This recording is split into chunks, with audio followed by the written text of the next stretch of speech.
gas masks and hand grenades.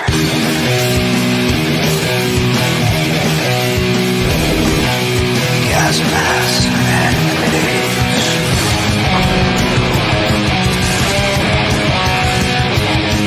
Gas masks and hand grenades.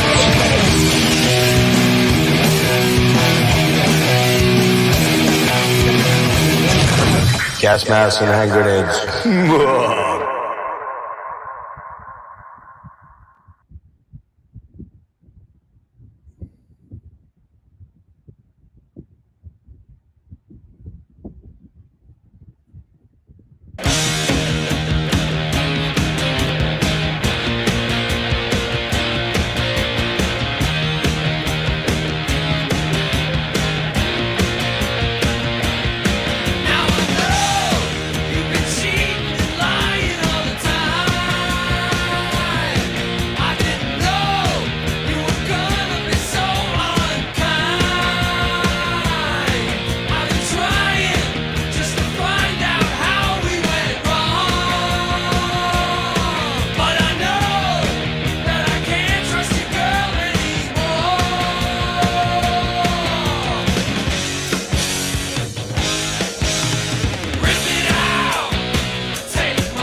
Not exactly the way I planned to do this collection update tonight. This was an impromptu one because I think it's going to be one of the last ones to be done. By the way, welcome to Gas Masks and Hand Grenades.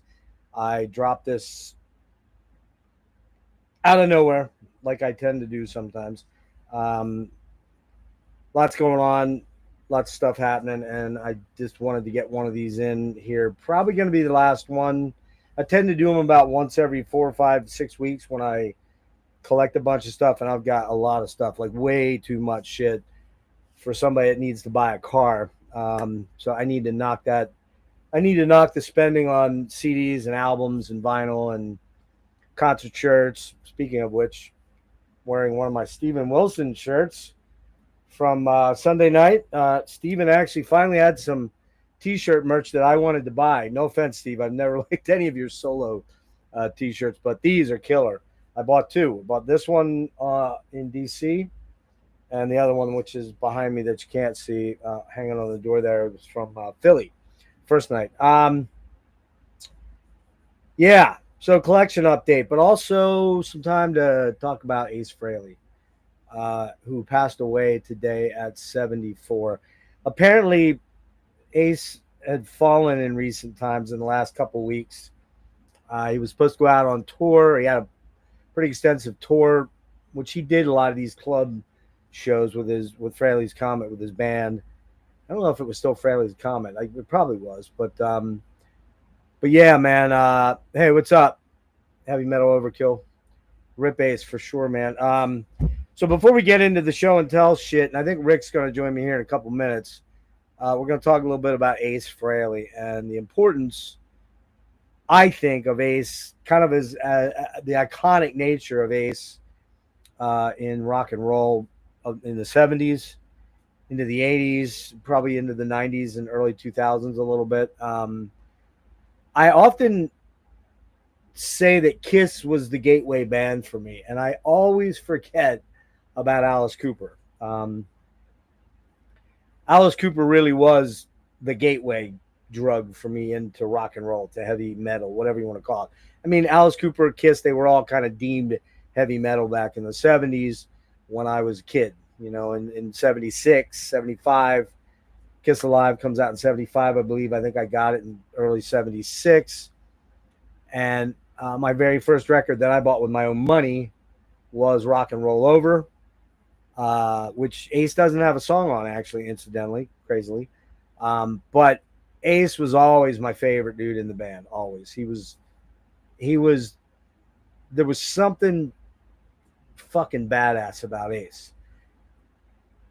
In retrospect, knowing what I know later on, man, he was not a great guitar player. In fact, I would say I'm a fairly much better guitar player than he is, to be blunt. But that didn't matter, man. Ace just had this uniqueness to his style. He had a uniqueness to his sound. Sloppiness was kind of part of his thing, you know? And if you've ever seen Jimmy Page play live, an amazing guitar player, innovative, you know, crazy good, but pretty sloppy live. Ace is that guy. He's very sloppy live, particularly as he got older. He was, hey, Tim, what's up? He had the attitude, the swagger. Yeah, he was the guy, man. He was the fucking badass. He was, you know, even to me in my very early formative years, he was the guy. I always say there's like 4 or 5 guys that got me going. Ace was number 1. Alex Lifeson was number 2. Frank Marino, Rick Emmett, Jimmy Page and Hendrix probably are in there. Blackmore a little bit too. But Ace was the fucking dude, man. Like, he was the guy. And without Ace, I don't know if I'd have picked up the guitar, because to me, and as a young preteen, 76, I'm 10 years old. 77, 78, you know, now I'm a teenager. My first show, 1979, my first rock show I went to was Kiss for Dynasty. I quickly lost interest in them. Like, when the solo albums came out, they were, other than Aces, I really didn't love them. I now kind of like Paul Stanley's a little bit. Gene's is weird, and Peter Criss is just Motown stuff. It's not a bad album, it's just not for me. But Ace was the guy. Ace was the fucking stud. And I really, you know, when I started to fall in love with guitar, I was about 8 years old when I got an acoustic guitar, because my stepdad had one, and I would always go and sneak in and plunk around on his, and he'd get angry at me. It was a cheap Japanese Martin knockoff that probably now is worth some money. It was a Nagoya.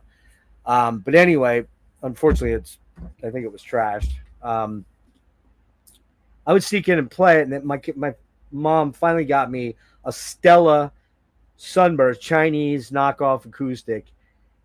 And what did I do, man? I didn't really learn how to play it, but what I did do was I would crank Kiss out the front window of our. We had a ranch style home in Houston, Texas, on a cul-de-sac. We were the end unit or the end house, like at the middle of the cul-de-sac. So, you know, it was the focal point when you headed down the road. I would crank Kiss when my mom and my stepdad were at work. Predominantly, it was Kiss Alive, Rock and Roll Over, and Love Gun. And I would crank those things. We had one of those all-in-one stereos with a 8-track and a tuner and a fucking uh, turntable, cheap ass turntable. Those things were terrible. But then again, vinyl wasn't great back then either. It was pretty flimsy. You know, you could take it, and it was really cheap back then. Um, and I would crank Love Gun and Rock and Roll Over and Kiss Alive, man, all those songs. And I would climb up on my roof, and I would pretend I was Ace Frehley or Paul Stanley, one or the other. If I was singing, I was Paul Stanley. If I was playing guitar, I was Ace. And we had there was a lot of the neighbors had kids. Many were younger than me. I think I was the oldest or the next to the oldest in that cul-de-sac area. And all these girls would come out and watch me. I'm like, this is what it's all about, man. Chicks. My concept of chicks at 11, you know. But it was about being a rock star, man. And Ace was the personification of being a rock star. He was the guy. So, yeah, man, this was a shock. I heard something either early this morning or late last night. It might have been late last night. My buddy Craig LaCicero had a heartbreak, you know, an emoji of a heartbreak, and I forget what he said, something like unbelievable or unfathomable or something like that. And yeah, I went and sort of started looking. At that point, there wasn't much out there yet, just that Ace was in the hospital. But then I came to learn that he was on a ventilator and that they were going to probably pull the plug, which apparently they did. I think that's what they did. So really sad, really, really sad, man. An icon, the guy that absolutely was the first guy that made me want to become a rocker and play guitar, which I did in a couple different bands throughout the years.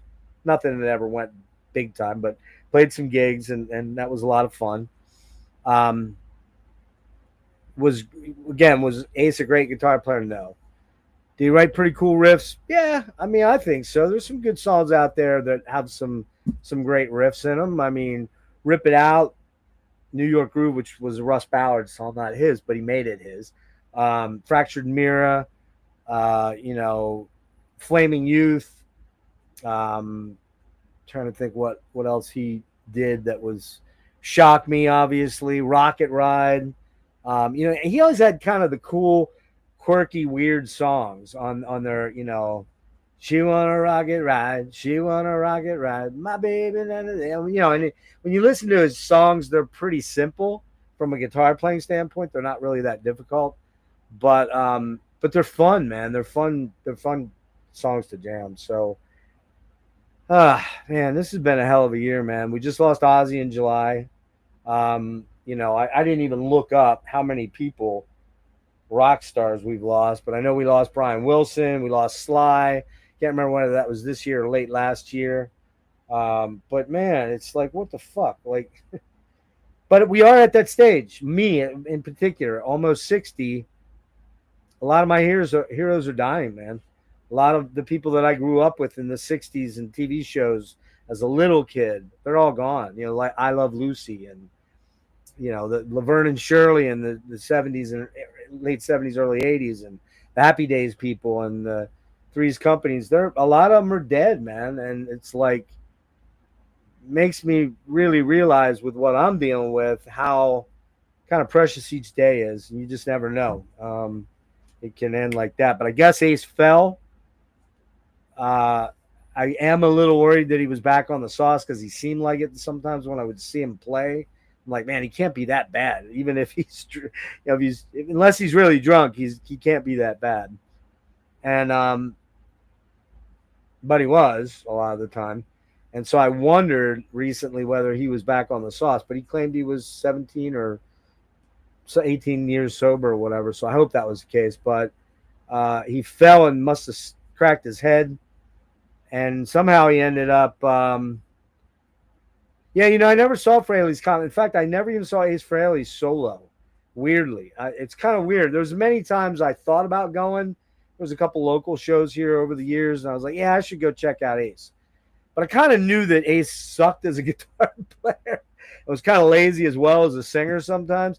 So I was kind of like, I'll get there one of these days. Well, I won't get there now. So, but yeah, it's tragedy, man. It's really a shame.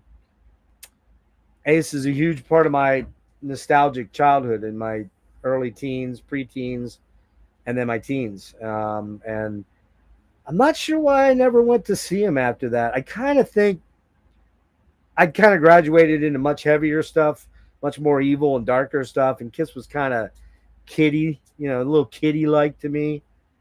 But that said, man, they have some great albums, some great fucking songs, some great songwriters in Paul and Gene, and all of them could sing. I mean, Ace was probably the worst of them all in terms of like how his tone. Peter Criss might have been the best singer of the band. I don't know. Some might argue that Paul was, and Gene was always on an island of weirdness of his own.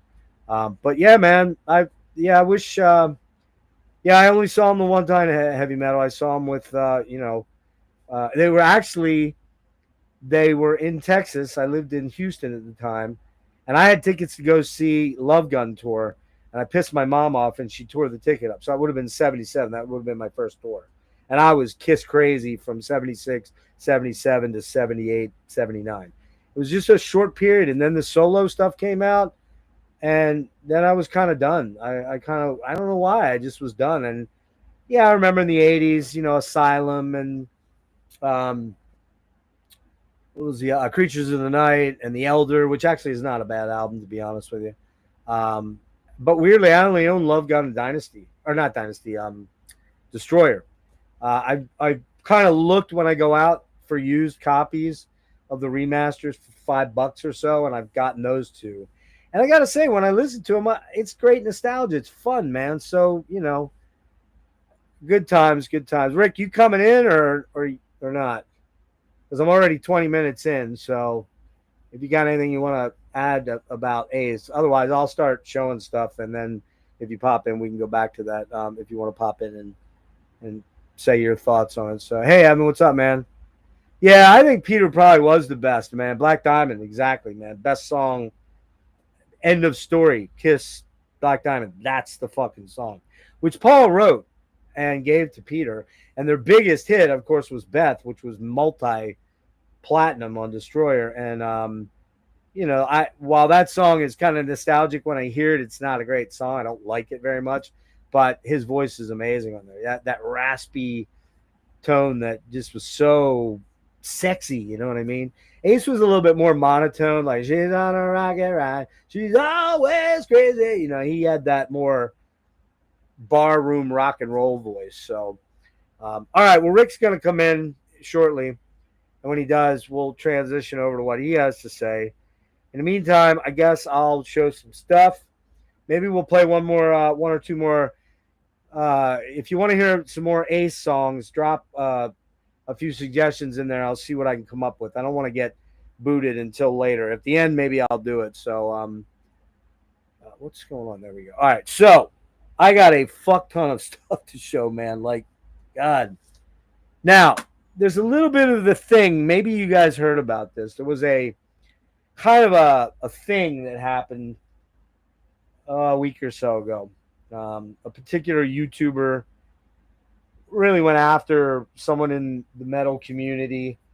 I don't subscribe to either of these channels, and I don't watch them. And I made it very clear that I'm kind of a dick. I really don't watch much metal stuff anymore. I just don't have much of an interest in it, sadly. It kind of feels like it's all been done. I should mention before we get down this rabbit hole, and I'll reiterate it at the end. I believe November 26th, my renewal for Restream comes up. And I haven't double checked it, but I'm pretty sure I came in on a 50% off deal. It was like $220 or something like that. I'm pretty sure when the end of November rolls around, it's going to cost me close to $500 to stream on here. And I got to be honest with you, my views have been dropping like crazy. Sadly, the bands that I interview, few of them ever post my interviews. I don't know why. I don't know what that's all about. I don't understand it. Maybe I should take it as a sign that they don't like what I do. I don't know, man. I mean, a lot of these guys come back, so I'm baffled by it, but I don't get a lot of help, even from my guys that I think are my good friends out in the community. They don't post my interviews. It's kind of fucking weird. I work a lot with Season of Mist. I work a lot with a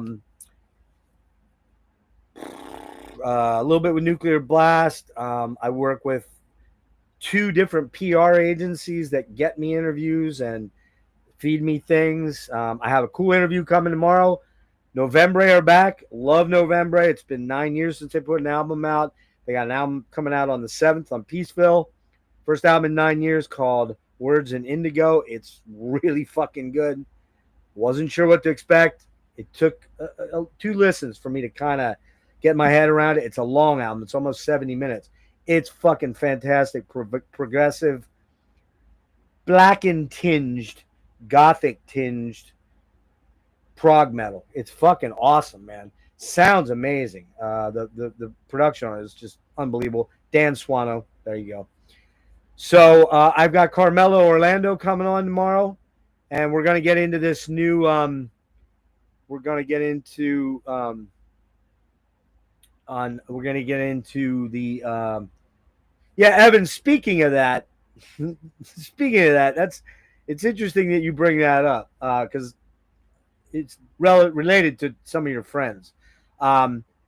I don't know what's going on there, and I don't understand it. Even the PR agencies, I don't think they post my shit. It's bizarre. I know I do these longer form interviews, and apparently that is not what anybody wants. They want a 15-minute interview. Well, if you're interested in a band in the history, like what the fuck? Yes, Wade, there's a good mix of harsh still on it. Some death and black, both a little bit, which is interesting.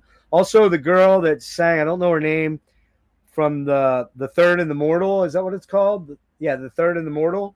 She does a duet on one track, and it's fucking killer, man. It's really good. It's a great album. It really is. It's going to be in my top 25 pretty easily. Maybe top 15 after a few more listens. That is tomorrow at 10:30 a.m. live here on Gas Mask. So that's one that's coming up. I've got 2 deep dives coming up. One this Tuesday, which I haven't put the artwork up for or promoted as yet, but on Tuesday the 21st, I think it is. Is that right? 21st. I've got my friend Lewis is coming in, Louis Torregrosa, and we're going to talk about the first 10, 1, 2, 3, 4, as they were released, the first 10 Santana albums. Yeah, it's 21st. Yeah, that's at 8 o'clock Eastern. 10 albums, first 10, and we're also going to add in the part live, part studio Moonflower double CD or double album. So, but yeah. So, Evan, talking about your friends in, oh man, I'm going to forget their name. Nick and Jared, was it? Jared, I think. Jared? Yeah, I think. From, I'm going to, a causal intrusion. He sent me the album, sent me the CDs. I kept trying to hook up with him to do an interview, and it just has never happened. So I tried. I don't want to bug people over and over and over. If they don't show or don't want to set up a day, then I just kind of am like, okay, I'm done. I'd still love to have them on, but maybe they just don't, they can't find the time between the two of them. So Jared and Nick, yeah. Say something to them and let them know that I've been trying to get them on, but that was last April, I think. No, this April. Yeah, this April. March and April is when I tried to get them on. It just didn't work out yet. So we'll try again. But yeah, some of these people I get into, I get people tacitly saying yes, and then they just kind of flake on me and never get back to me. And it's like, all right, you know. But I do really want to get Reese Fulber on yet. I'm having John Wesley and Colin Edwin, ex Porcupine Tree guys. They're going out to do old Porcupine Tree albums called Voyage 35. And then there's 2 or 3 other people I can't talk about just yet because I'm still working on that. My point is, though, that by the end of November, I got to come up with $400 and some dollars. And I'm going to be honest with you. I don't think it's going to happen, man. I got a car I got to buy soon by January. I'm driving the one that's been demolished. Everyone's probably seen it by now. But I gotta fucking get that. I get a car, and I should not be buying all this shit and going to all these shows, but I needed to get that all out of my system, and so I'm sacrificing a little bit of what I might be able to get as a car for these things. But my other car is my car that I have. My Toyota is still drivable. Looks like shit. I'm sure people stare and go, "What the fuck?" You know. To the guy that rear-ended me and fucked my life up to a large degree, I hope you get cancer. That's true. I do. That's a nasty thing to say, but you're a disgusting human being, whoever you are. I don't know if my politics of late have affected the channel. I know that, I just see a lot of my views, a lot of my videos are barely getting 200-300 watches or 500. I mean, Steven Wilson finally about ready to break 1,000. That should be a 3 or 4 or 5 or 6,000 view video. He hasn't shared my stuff with any of his socials, so that that kind of hurts. But I know stuff like V Santura, put our stuff on Instagram, and I got like 3,000-4,000 likes on Instagram. Evoking, same thing. The weird thing is it's not really translating to the YouTube views, and that is troubling. While my sub count keeps growing slowly, sometimes I'll get a spurt, and I'll see a couple drop, then I'll stay stationary, then I'll go up. I don't know what the deal is on the algorithm. Because I do these interviews when people are available, I can't just do them like Nick does on Thralls. I don't have an interest in. No offense to Nick, I love him. We're great friends, but I don't really watch many of his interviews because a lot of them just kind of sound the same. They just do. I don't want to listen. Call me the old man pissing in the wind here, but I really don't want to listen to every fucking death metal band that puts an album out. Every black metal band that puts an album out. A lot of them are shit. A lot of them just ain't that good. I get so many fucking promos in emails that I get a song or two in. I'm like, yeah, gone, But then there's some stuff that comes in. I'm like, oh, yeah, okay. And you'll see some of that shit tonight. I guess I should shut up and start showing stuff, right? I guess Rick's not coming in. So bottom line here is we'll start with CDs because I got a shit ton of them. So let's start here. All right. I don't think I've shown any of this stuff except for maybe one band, which I'll mention, but I got two or so more things from them. So if you watch some of the Saturday streams or you watch some of the random streams we do sometimes, they're usually Saturdays, you might see some of this stuff because I know this past Saturday I was fucking hammered, drinking, Guinness and smoking a lot of weed, and I haven't smoked weed in months, and I still don't feel right from it. So I think that's kind of the end of that. But I showed some of this stuff. So this was a gift from Rick. I got 2 gifts from Rick, as always. This is Negative Vortex. Now, I'm not gonna lie. I don't know what this is like. Tomb Absolute. I don't know what it's like. It's on Blizzard Records and Black Hearts. So I assume it's black metal. Rick would have to tell me. That's one I don't know. Most of the stuff I've listened to, that I did not yet. Been meaning to get this for a while, and I ended up picking it up mainly, well, not mainly, but because of, and I spent a lot of money on a lot of CDs. You're going to see some stuff if you watch the Rotting Ways to Misery. You'll see I talked about some of these. I got Unholy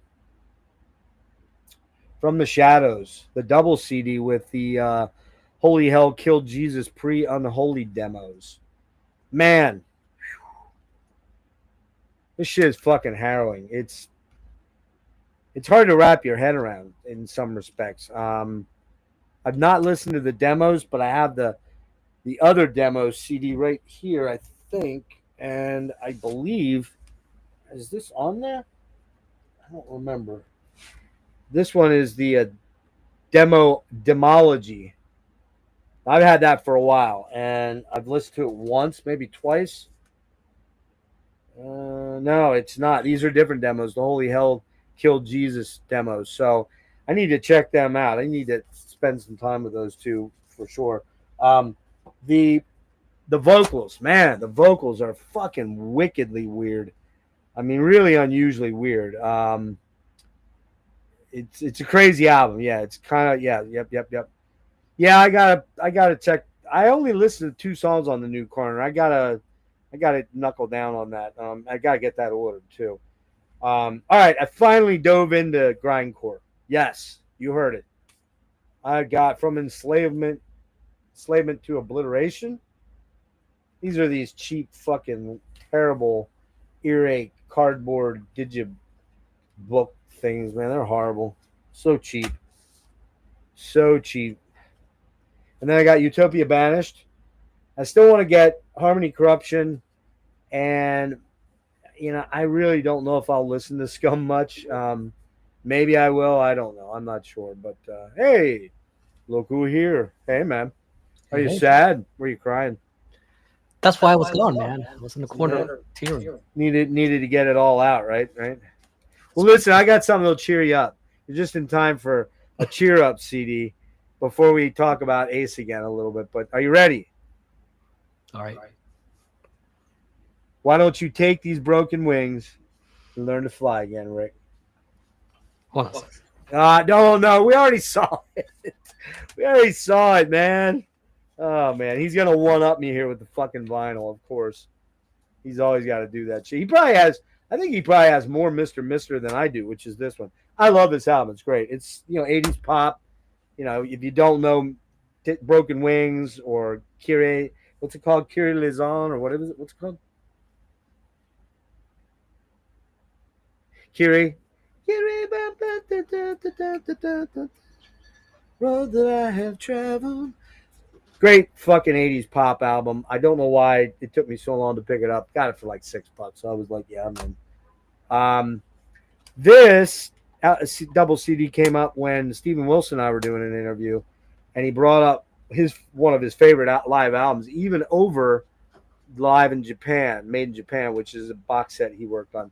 And it's called Deep Purple in Concert. It's 2 shows from 72, I believe. 70, I'm sorry. And one from 72. One is at, I don't remember where they're at. It says in here, but it doesn't matter. Man, fucking Ian Gillan. God, what a voice. This guy could scream like nobody's business. Great fucking heavy. This is a heavy fucking live album, and it's all live. You can tell it's all live. So. I wasn't trying to. Am I echoing? Yeah, you're up. I think I'm echoing.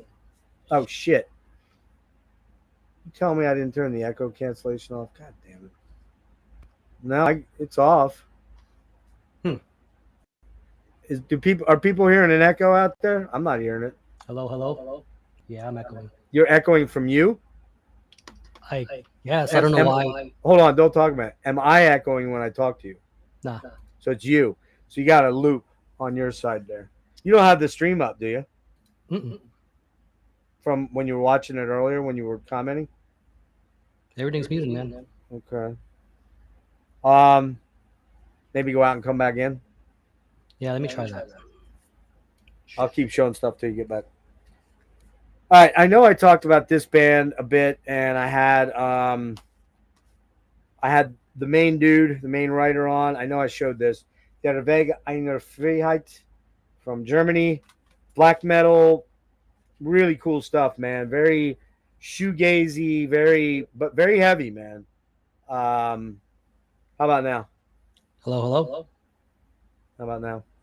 Think it's okay. Okay. You guys still hearing echoes? Oh shit! I know. I think it's They're behind though. The chat's behind. Let us know if you hear echo now. No, just kidding. I can switch to the other mic. Okay, how about now? Oh, now we're getting a lot of. Wait. Okay. How about now? Talk. How about now? There's some artifact. The other one was better. I don't think you. So Rick's still echoing. What the fuck? Yeah. There's something on your end with your audio. Is your echo cancellation off? Go down to that pinwheel on the right-hand side. See the settings pinwheel?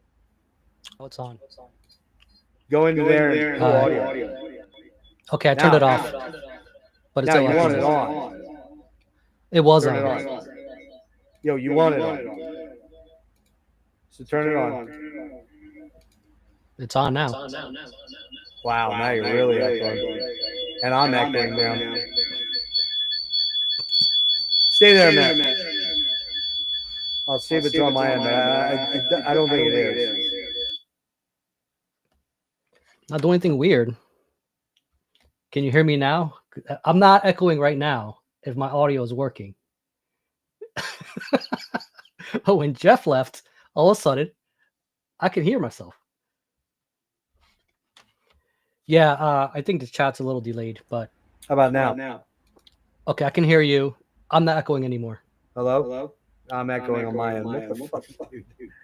What the hell? Why? Hello? Yeah, you're echoing. Hello? Yeah, Rick, I think it's on your end. Dude. Am I echoing now? When you were playing that Ace stuff, did you turn something on? Yeah, I turned echo cancellation off, and then I turned it back on when I came live. When you first came in, we were okay, but you were hearing yourself. Yeah, now I've got a loop for all of us. But then when you left, I was fine. Yeah. There's some loop happening. Let me exit again. Go all the way out. Like go all the way out. I did. I closed the tab and everything. All right. Hello? Yeah, there's some weird thing going on. I'm wondering if he's not using Chrome.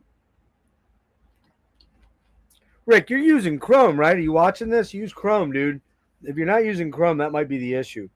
It just does not like other shit. Derveg?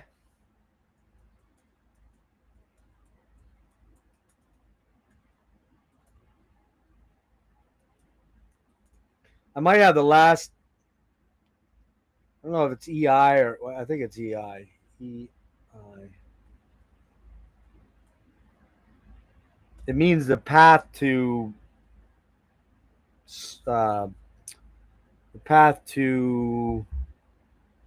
Shit, I forget. The path to oneness or something like that. Stomp on the echo pedal. Yeah. Yeah, Der Weg einer Freiheit. So I'll do that while Rick's monkeying around. I got this one, which is the most recent one that just came out. Let's see what happens here. Hello? Okay, how about now? Hello? Good. Is it working? All good. Don't fuck with anything. I think I'm still echoing though. Shit. I'm not echoing. I don't hear you echoing, and you're hearing you echo. You're hearing an echo of you? I'm hearing myself echo. How about out in the chat? Are you hearing Rick echo? Live? Starting right now. Is anybody hearing Rick echo? Rick, speak. Hello, beautiful people.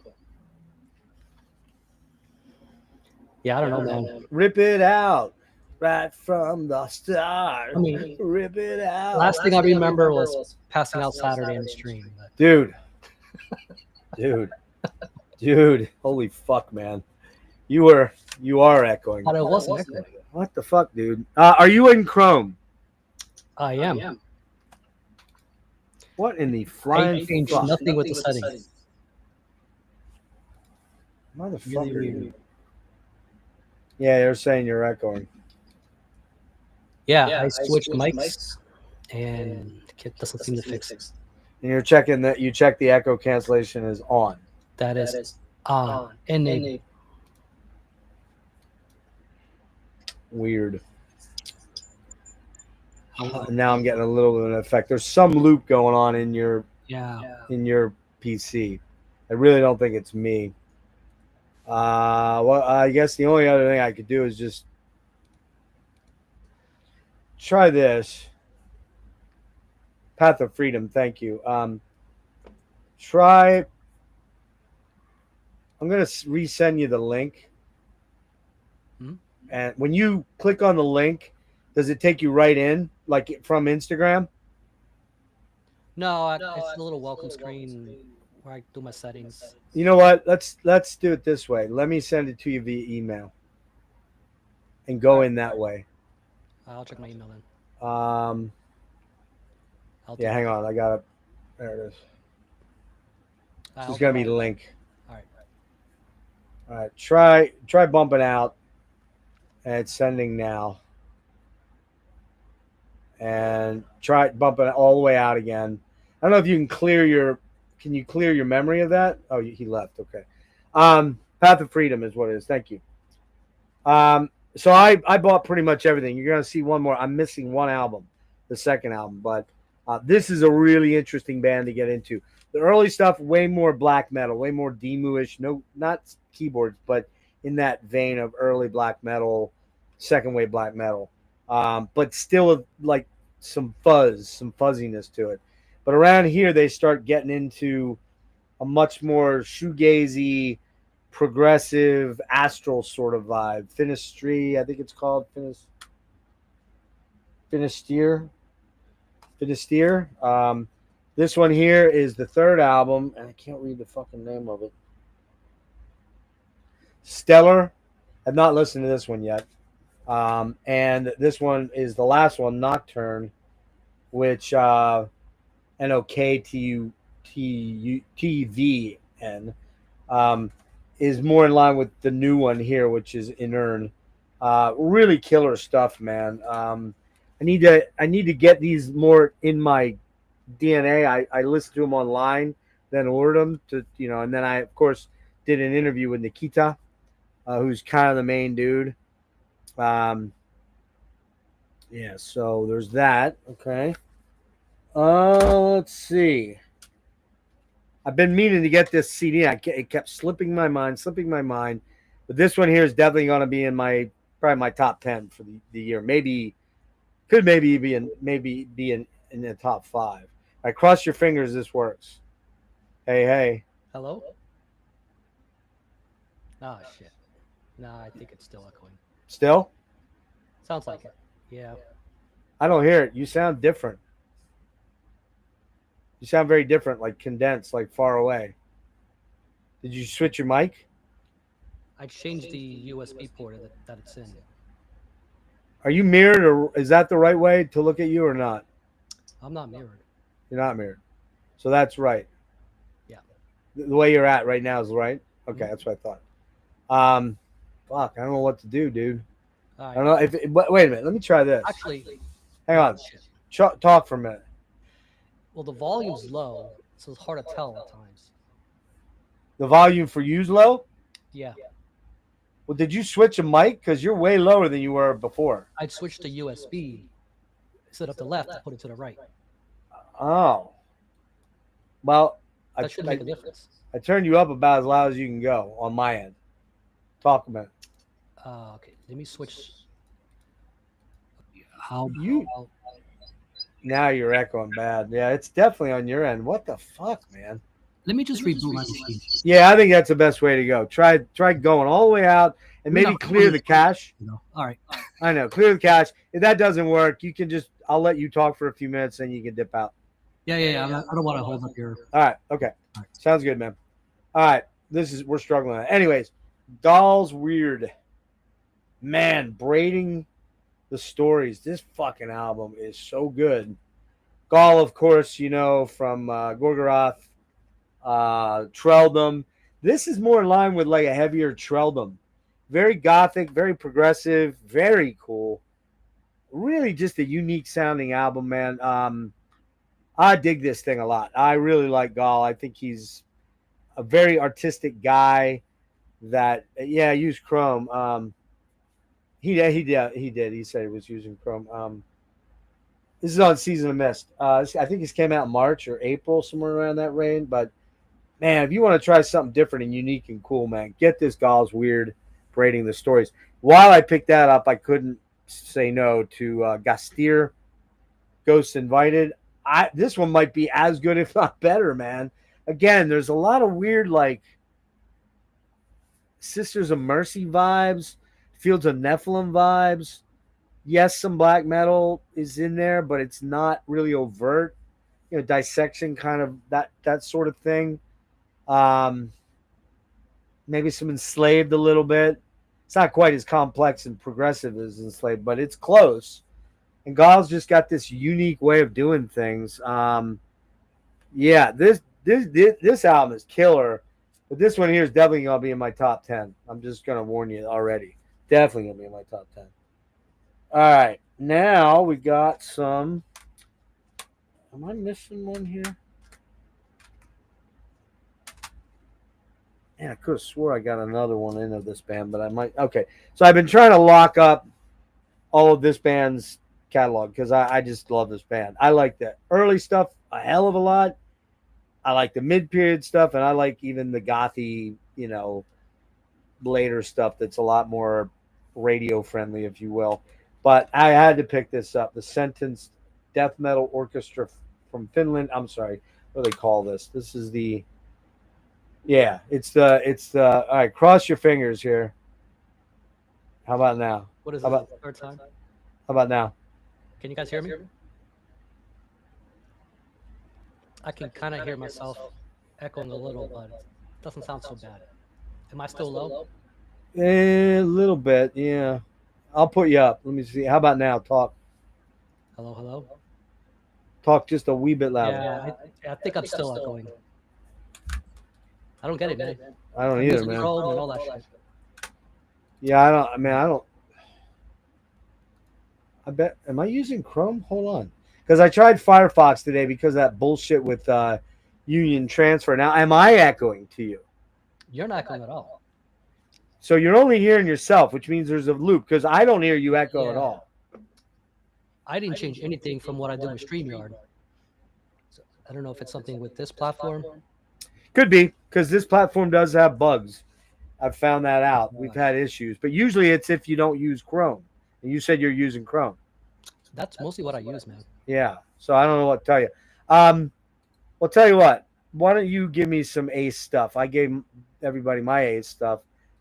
It's low in volume. Can you bump your volume a tiny little bit? They are hearing you echo, though. What the fuck? Yeah, it's echoing and the volume's low. I don't get it. Hold on a minute. Let me see what's on here. Give me 1 minute here. I have participants. Audio. Noise suppression. Anything now? I'm going to change my... How do I sound? Far away? You sound fine, man. Because I just switched to the... Are you still echoing on your end? I think I am. Am I echoing now? You... Oh, wait. I think it's fixed. I don't think I'm echoing now. I don't hear myself loop. What did I do? I don't know what I did. How about now? Talk. I think you fixed it, man. I have no idea what the fuck I did. I clicked on a different input and then went back to the old input. So that shouldn't have been it, but who knows? Anyways. All right, good. We got you sorted. You're good? Yeah, I'm good, man. I'm good. Only took 15 minutes. So the stream that was probably going to be 2 hours now will be 4 hours. No, just kidding. No echoing, Tim says. Good. All right, we finally got Rick in. Let me finish these two, and then we'll go back to Ace, all right? Yeah. So Sentenced. The demos. This has the When Death Joins Us from 90, Rotting Ways to Misery 91, and Journey to Pujola from 92. Man, Oh, this is so good, man.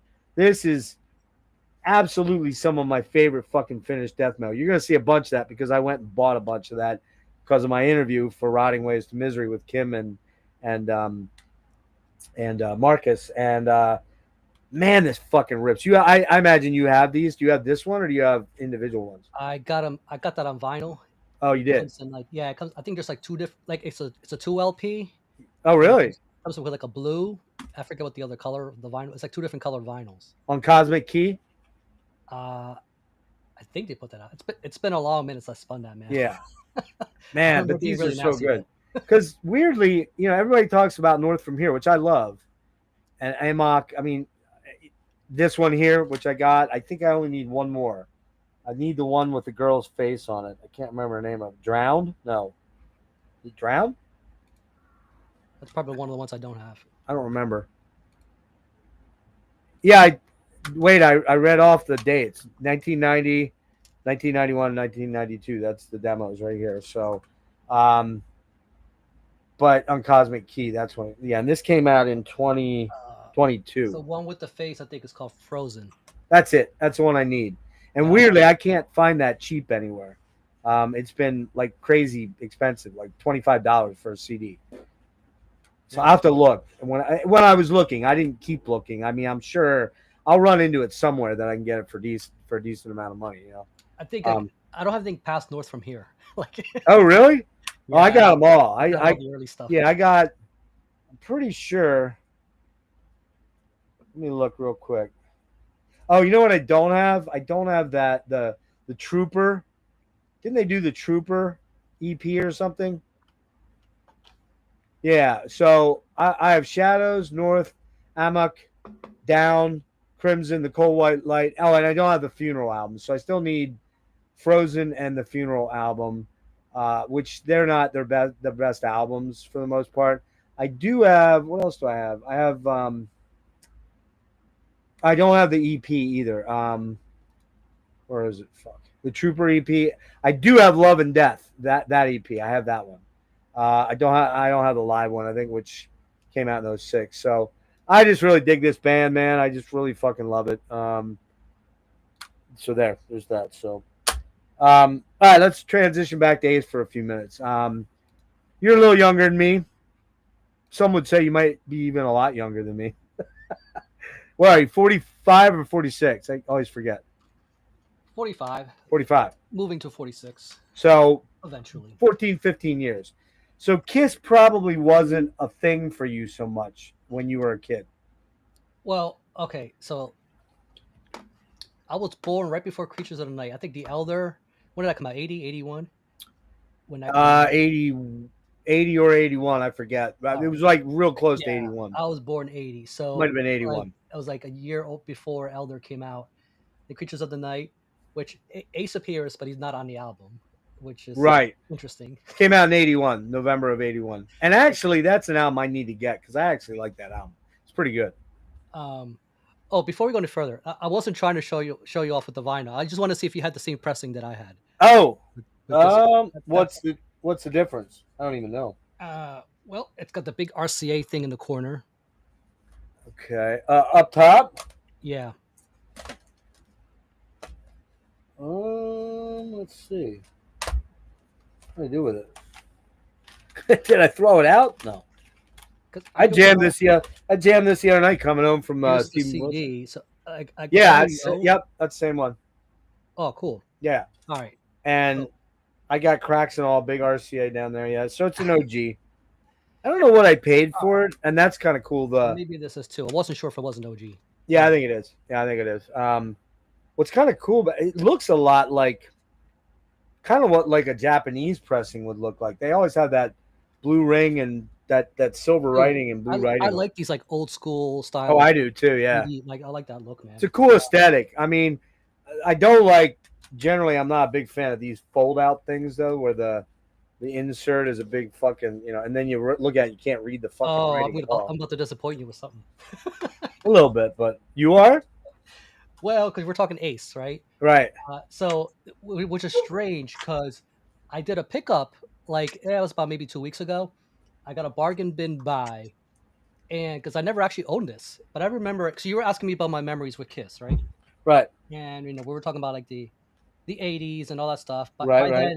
by then, like the lineup changed. Yep. Kulik came over, Vinny Vincent, all those guys, kind of just Well, Vinny was first. Vinny was first. Yeah. yeah. And then But you know what I mean. yeah. Carr, Although Dick, Lee. what was his name? Dick. I want to say Dick Clark, and that's not it. Dick, whatever was the Although he was guitar around player. quite a bit. No, Dick. Somebody's gonna know. Dick- Lundgren. Did Dick Clark interview them? Oh, I'm I sure. felt like he interviewed everybody, man. Oh, I'm sure back Whoever then. anybody was anybody. Dick Yeah, Clark. I'm sure. But the oh, man, what is his fucking name? Somebody in the chat, let me know who that guitar player was. And Bob Kulick was doing solos for Ace because Yeah, just Ace wasn't that great of a guitar player, a lead guitar player. He never was. he had the best costume. He did. He was like, we need you, dude. So yeah, you said that you didn't really, you kind of missed the Kiss thing to a degree. Well, yeah, I came onto it later on, man. And I remember even like going to school in the '80s, like just the phenomenon was still there. And I remember from the older kids and like the teenagers, some of them. I remember one dude was like an older kid. He was like the older kid, but you can tell he was too young to be a smoker. You know what I mean? Like but he had a fucking Kiss tattoo. And that Oh shit. yeah, I thought it was the coolest shit, man. Like it's just he's a badass. it was one of those. Probably he was probably expelled. He's probably dead now. I mean, guess he's probably dead now. Probably in the ditch, overdose somewhere. No, but the interesting thing, I did this pickup, right? So this is the Unplugged album. Yeah. And what's interesting is, and this is what I was talking about with disappointing you, because this fucking thing, it came out in the '90s, because like it got the big ass fold out deal, that whole thing. So, and this is such a cool photo, man. Like, I mean, look at that. You got like everybody here. Well, not everybody, but quite a bit of that lineup. We got Singer, we got the original lineup, and it's like this is the only time the original lineup. Dick Wagner, by the way. Dick Wagner. I knew it was like kind of like in that it was a one syllable thing, or two syllables. But no, I was gonna say, like, they don't have their makeup here, man. Like, this is the first time the original lineup played without their makeup on. Yeah. You know what I mean? Because by the time they took off their makeup the first time, like these other guys, Chris was gone, and whatnot, and then they did their little reunion or whatever. Was this right before Psycho Circus? Yes. I think it was, right? Yep. Like, so I think this was like the kickstart, and you remember that time, because I now remember it too, man. I'm like, these guys are back and everything. Yeah. It's gonna be cool. And then in fact, nothing. In fact, they were on that show Millennium with Lance Hendrickson. Remember that show Millennium where he played like a psychic cop? Man. I love that. That was in everything, man. And Kiss was on that. Was on there. That was when Gene was starting to do Hollywood films, and everybody was, that was the kind of thing, Well, Gene kind of teased it in the '80s, and then they became unmasked and all that stuff. Yeah. So, I mean, I will be honest with you that by '80 and more, I never even heard Elder until many, many years later. Yeah. Same with Creatures. Many years later, I remember the next Kiss album that I heard. I probably heard like Loud as Hell. What's that song? Loud, want you, loud. And what's the other Gene song on that album? Fuck, on Creatures of the Night. There was a big one. Up, Ryan? But hey, Ryan. Yeah, I'm not a Kiss expert at this point. I was a Kiss fan from late 75 to 80, and that was kind of it. Now I kind of think to myself, if I run into their shit bargain basement bin stuff for a couple bucks in a store, I'll probably grab it just to have it, But I'm not like possessed or obsessed with owning it, I'm kind of the same way, man. Like, I think I've picked up most of the Kiss stuff that I have. It's record store buys. I don't go online and seek this shit out, and and I must have it kind of a thing. A lot of it is cheap, kind of bargain bin used, like this thing. Right. I'll pick it up. I'm very casual with it. Yeah. But I don't think I've ever paid like full price for a Kiss. When I was out in Pittsburgh, for that medical appointment last March, not this March, but last March, I went to this really killer store where I got some really killer stuff. Probably overpaid for it, but like I got that Icon promo, 2 Icon promos. I got Yeah. the fucking Warrior promo. I really OG stuff. But in the CDs, there was a little CD store next door, and the only thing I bought were 2 Kiss CDs. I bought Love Gun and Destroyer. $4, I think, maybe 350, $5, somewhere in that range. It was not much. And I remember jamming them on the way home. I was like, man, this is fucking great. I love this stuff. So, and you brought up Psycho Circus. Yeah, the one with the lenticular, like Yeah, yeah. That was the song I believe they play in the Millennium. They do the live. We're in the Psycho Circus. That was Welcome to the Show. I love that song. That may be one of my favorite Kiss songs. Weirdly, I just dig that song. that was just that weird time in the '90s, man, where like that shit was on, and Xena, Warrior Princess, and Hercules and shit. Yeah, yeah. Millennium. But for you, I'm guessing that Ace wasn't this iconic thing like he was for me as a 10-year-old to discover him. I had heard Jethro I Tull. always thought he was the coolest in a lot of ways, man. He just Like, had that fucking whatever, dude. Like he was almost like a California surfer in that band in a weird way, but still very New York, you know. which it was kind of contradictory to like the very kind of business leanings that Gene and Paul. Which, by the way, They were the Suits. Ace's real name was Paul too, Paul, which I yeah, guess is why they had to yeah, Paul have two Frehley. Pauls in it. Yeah, so it would have been confusing Yeah, yeah, yeah. not calling him that. That is weird, man. You're right because Paul Yeah. Stanley's real name, I believe, is it Saul? Actually, yeah, I think It's it a is. Jewish name. Yeah, because Israeli, and I guess where that's the. Oh, is it Israeli? Yeah, Israel. Yeah, Oh, yeah, he right. was born there. Yeah, I think it's, or is it? Or, no, it might be Stanley. Hold on. I gotta look this up because I don't remember. His name's Stanley Burt Eisen. That's right. So he's Stanley. That's Oh, right. okay. So he took that as his last name, whereas Fraley kept his. I don't know about Gene. I think Gene's name is Gene Simmons, I believe. The nicknames help, man. Like, I don't know why like Megadeth never did that, because they had 2 Daves for like a long time.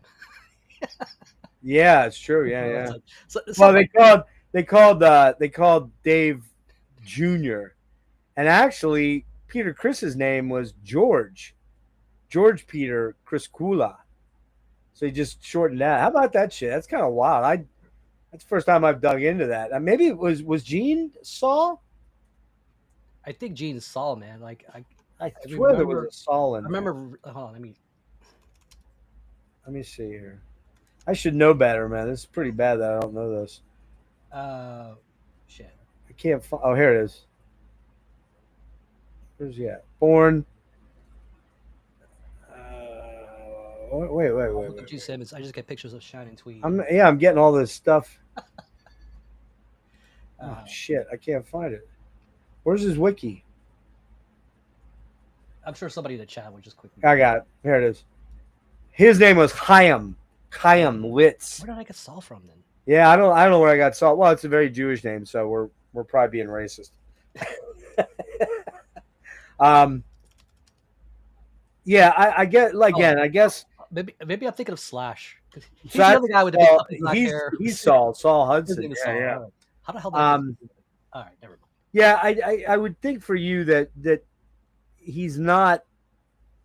Ace wasn't quite the cultural icon for me, and because for me, he was the first guy I thought of when I thought of guitar players. Man, he had the smoking guitar, the light up guitar, the rocket guitar, and it was like, man, that guy is a chick magnet right there. That's what I want to be. Because for me at 11 or 12, I'm starting to discover girls, kinda, not like intimately, but I'm starting to discover girls. I'm probably sure my old man was pretty good with porn mags laying around, so I'm sure I saw stuff that I probably shouldn't have seen at that age.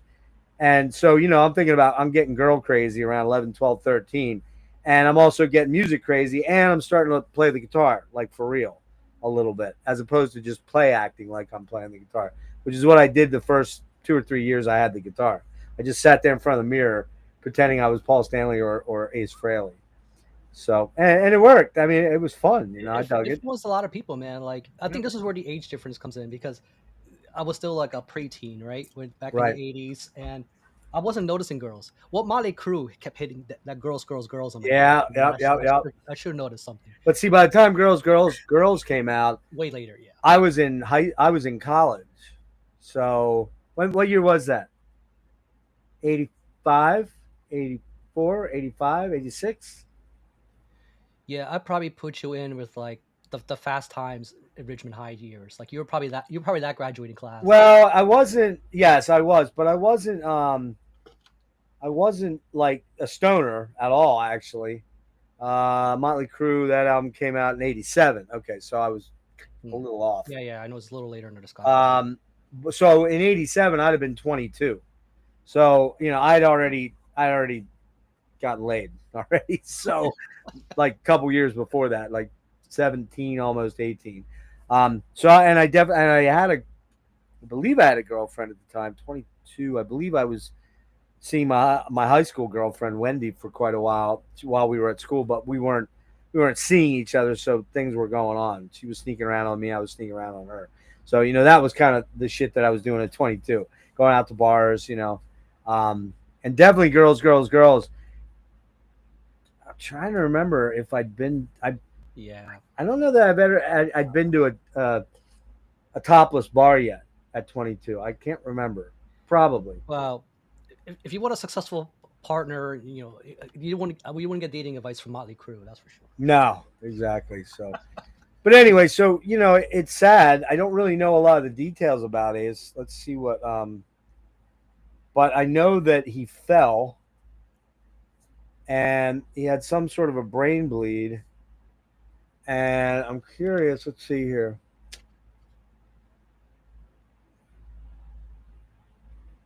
Wait a minute. TMZ says 55 minutes ago. Some people are saying he's dead 4 hours ago. Others are saying he's on life support. No, I think it Now was the he AP, they passed must away. not refresh their He feed. passed away, man. Yeah, So Ace Frehley, original lead guitarist, founding member of the glam rock band Kiss, captivated an audience with his elaborate galactic makeup and smoking guitar, died Thursday. He was 74. He died peacefully surrounded by family in Morristown, New Jersey, following a recent fall. In a statement, we are completely devastated, family, heartbroken, but will cherish his laughter and celebrate the kindness he bestowed upon others. Kiss, whose hits include blah blah blah blah blah. Simmons says we are devastated by the passing of Ace Frehley. He was an essential and irreplaceable rock soldier during some of the most formative foundational chapters of the band and its history. He is and will always be part of the Kiss legacy. So, it reads like a press release. It doesn't get too deep. You know what I mean? You know what's crazy, man? It's like if you ever look up like the wiki, it's like the moment, like the minute someone dies, they already got like the death fucking section. Like the body's not even cold yet. Like somebody gets in there right away. Like I want to be the first guy to declare him dead. Yeah, it's pretty weird Yeah. actually.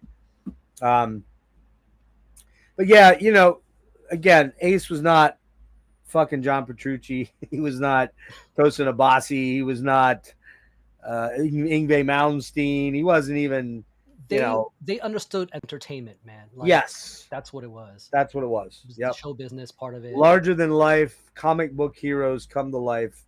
And they were great at it, man. They made millions and millions and millions and millions of dollars.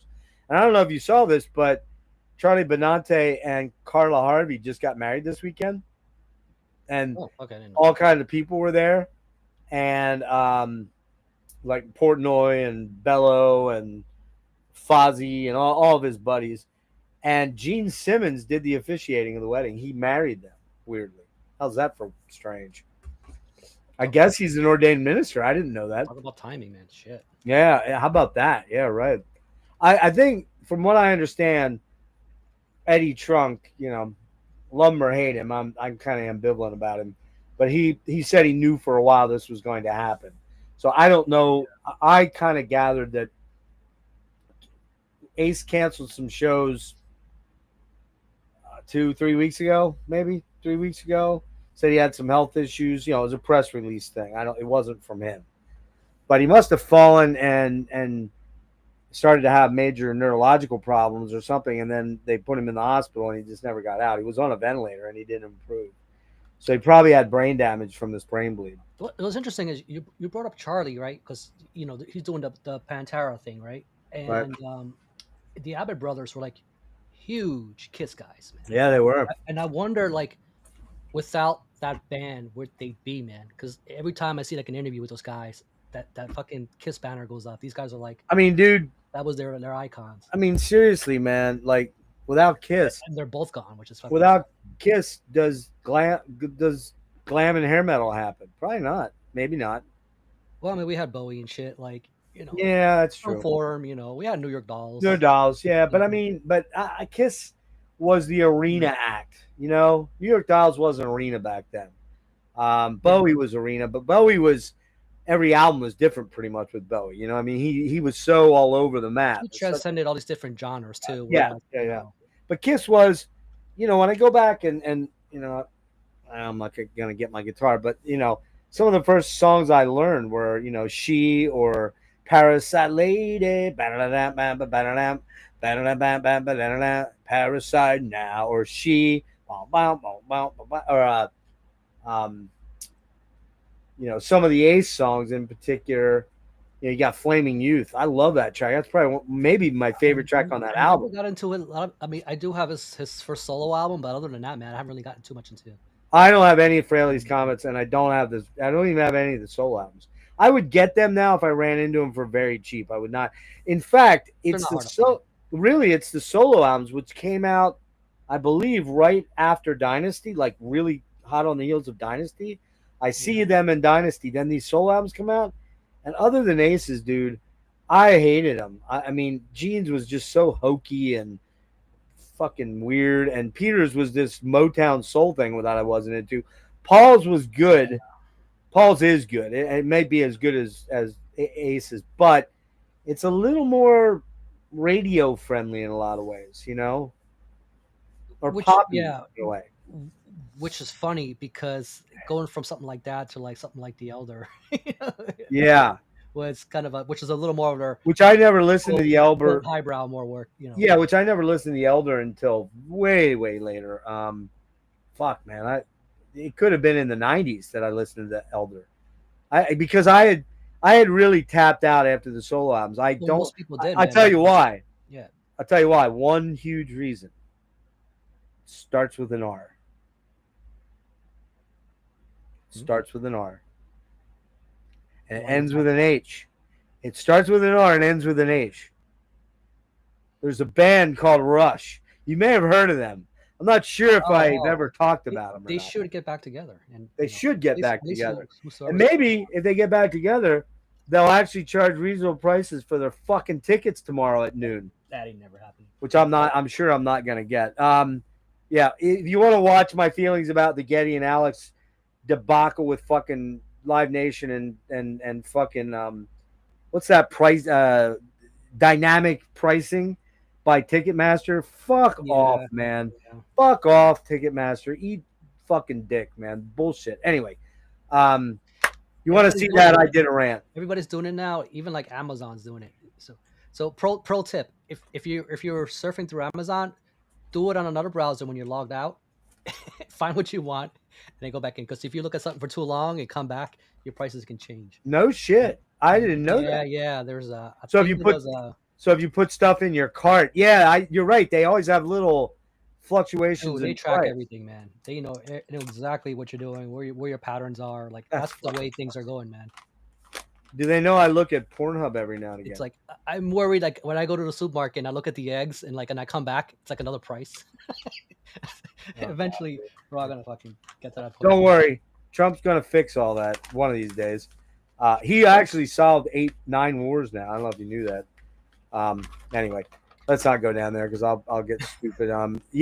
Like you said, Wade, if I can't get something tomorrow at noon that's under $200 or $250, which I probably won't, which will probably be a fucking nosebleed big time in MSG, then I'm gonna just wait till a week or so before and start hunting and see who has to get rid of them and who has to try to get their money back or at minimum get some money out of it. It's gonna happen. It's gonna happen. It always does. And if I don't go, I'll be honest with you. I saw him 36 times. I know I've lied in the past. I've been hyperbolic about how many times I've seen them. I actually sat down and counted every tour where I saw them and everything. It's 36 times. Oh shit. That's a lot of times from 1980 through 2015. And the most I ever paid for a Rush ticket was $150 for 12th row on the floor, dead center.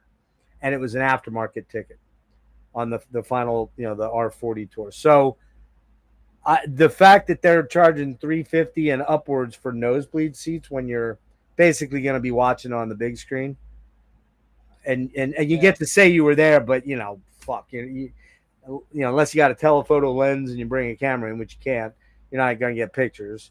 You're not going to be able to probably record anything from it that's worth anything.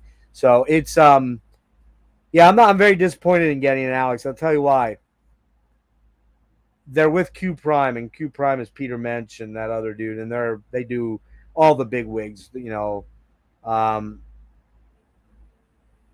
yeah, I don't know, man. I don't know if they're gonna sell out or not, but they sold a lot of tickets, dude. When I got on the first MSG line, I was 76,507 or 508. So I was the 76,508th person in the fucking queue. It took 50 minutes to suddenly get, and I started seeing something happen around 30 minutes, 35 minutes. Suddenly large portions of people just were dropping out because they were going in and going, I can't fucking afford $1,000 or $2,000 or the fucking lower bowl tickets in MSG, $900 on the curve that starts the back wall from the stage. The shit was up close to the stage was $1,000. I mean, come on, man. That's fucking bullshit. A lot of people with stupid disposable income, man. Like, or they're jacking their credit cards up. It's it's that, or for some people, it's a drop in the bucket. It's like, they don't feel it. $1,000, like they don't even feel it. And I can't even imagine what that must be like. I wish I could feel that way. I wish I knew too. Never gonna be that way for me. So anyway, we got sidetracked. I quit Kiss because I discovered Yes, I discovered Rush, Jethro Tull, Judas Priest in '79. All of a sudden, I'm discovering all this killer, fucking great stuff. King's X in the late '80s. Well, that's the later '80s. But yeah, it was those bands, man. Those are the bands. Some of the Genesis, Peter Gabriel. That kind of stuff was starting to hit me. You can't say Kiss didn't try, though. They definitely tried to accommodate whatever the trend thing was at the time period. Like they had these different kind of variances with their style. If they wanted to do a heavier album because that was the thing. Yeah, they tried to do that grungy album. That grungy album. What was that called? I don't even know. Well of Souls? Yeah. Or no? It was something like that. Was it? Shit. Hold on, I got it here. It was called Carnival of Souls. And I got to tell you, I've never listened to that. I've never listened to Sonic Boom. I've never listened to, Hot in the Shade I may have listened to a little bit of because that was still late 80s. I did listen to Asylum. I actually liked some stuff on Asylum. Animalize, I've never heard it. Monster, I've never heard it. Revenge, I've never heard it. At Crazy Nights, I guess I know the title track. The thing with Kiss, though, is I don't like to see Kiss being that serious. I don't even know Unmasked, dude. I don't know Unmasked. Yeah, it's weird. Lick It Up I knew very well because we played that all the fucking time in my junior year in high school. That one I know pretty well. That was one of my early memories. And it's just like, when you watch that pre-puberty, that's a whole fucking another level of cringe, man. It was like, what is this? Yeah. So it's sad Ace is gone at 74. That kind of sounds a little young, but if you really think about it, with Ace's drinking in particular and some of the drugging that he did, I'm kind of surprised Ace didn't go a lot sooner. I really thought like he'd be the guy in the late 20s, early 30s of the band that would go first. Gene didn't drink, was very definitive about not drinking. I don't think Paul was much of a partier really either. He was always very business mindset. Peter was probably a drinker, but I don't think he was on. Ace was always the wild card, like you said, the kind of the madman rock and roll guy. But like when Rush would open for Kiss a lot in the early days when Rush was going out in 74, 70, well 75, 76, I think it was. And they they fucking loved Ace. Alex was good friends with Ace, Getty too, and they always talked so highly about Ace's sense of humor and how kind of wacky and fun loving he was, and they he was there. They were his favorite guy in the band. So hey, what's up, Marty? Hey, Marty. Um, but yeah, so it's tough. Yeah, I know what you mean, man.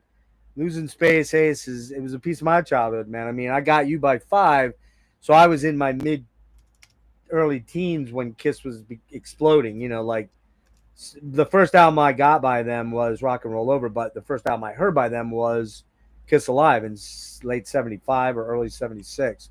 My buddies Tom Vernelli and Joe Vernelli, twin brothers, bought that album and brought it up to my house and we jammed it. And that was a quintessential moment for me as a kid where I literally I had heard some Jethro Tull, Aqualung. I'd heard a little bit of Yes, I think Close to the Edge. I definitely heard Led Zeppelin 4 and Led Zeppelin 1 and 2. At this time, I'd heard Rod Stewart, doing Maggie May and maybe even Hot Legs, somewhere in that era, the late 70s. But I wasn't, and Queen, of course, News of the World, big time, Day at the Races. But I really wasn't like attuned to hard rock music. And now when I listen to Kiss, I don't really hear hard rock. But yeah, it's and like Marty, he definitely was probably the first guitar hero for me. Even though I was loosely acquainted with Jimmy Page and Jimi Hendrix, I didn't really become immersed in those bands until into the late 70s when I was a teenager and soaking up everything, and Rush and Triumph and Frank Marino, Mahogany Rush. All these bands started coming at me. UFO, all the British stuff that was Judas Priest, Iron Maiden, the early new album stuff, right? Yeah, And Ace epitomized like the caricature of what a rock, you know, rock god, guitar god would be. right, Like, as a kid, I'm like from your lens as a kid watching this happen in the 70s. as a preteen teenager, and again, I'm not bagging on Ace. He was not a very good guitar player, but what he had was attitude and swagger, and like take that the riff for down out down.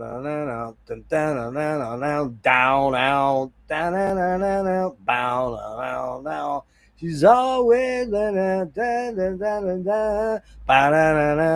he did that instead of he did this weird bend on the second fret, an F sharp, to bend it up to a G. It just had this uniquely weird thing going on with it, and it was like, yeah, he wasn't a shredder, but there weren't a lot of shredders in the 70s. I mean, Frank Marino, Uli a little bit, Gary Moore. There's a couple in there, but there weren't a lot of shredders. Michael, you could say maybe Michael Schenker, but maybe not. I don't know if he's ever was a shredder. Always a very tasteful guy. You know what I mean? Was shredder even like a defined term at the time? It wasn't even like Nah, it wasn't even a term back then. No, nope, not at all. That became an '80s thing when George Lynch and DeMartini and all those guys started to explode. Van Halen. Although Van Halen, Eddie was never a shredder. Yngwie, shredder, neoclassic shredder, but I never thought Eddie was a shredder at all. Could he do stuff that a lot of other people couldn't do? Yeah, it was his rhythm playing. Eddie was just the fucking king of rhythm. I mean, you don't have to look any further than I'm the One, man. Or Bottoms Up or something like that, or Somebody Get Me a Doctor. Ed was solo wise, he revolutionized. Thank you. The tapping stuff, but he wasn't really a string skipper much. He also wasn't a sweeper at all. The sweep picking was an '80s thing that came along. I mean, not like he couldn't if he wanted to, but the thing is, he was also the only guitar player in the band, obviously. So he was focused on the song. So obviously the rhythm kind of took precedence, you know, with the way that they did everything on stage. But but it made sense. I mean, if there was a second guitarist in the band, I can only imagine. Well, Maybe it would have been more opportunity for that kind of stuff. I mean, we talk about Ace, but in all honesty, in all honesty, man, I think the better guitar player overall was Paul Stanley by far. And Paul Stanley was by far the better writer, but that doesn't mean I'm shitting on Ace. Ace always had a distinctive song. We just named a bunch of them, like of the Kiss era. He was the dude doing the Rocket Ride, the Cold Gin, the very memorable stuff. I think I was doing Cold Gin is the one with the bend on it. Or no, is it Rocket Ride? I'm getting confused. Or I mean, not Rock Me. Shot Me. Shot Me is the one with the bend, the weird bend.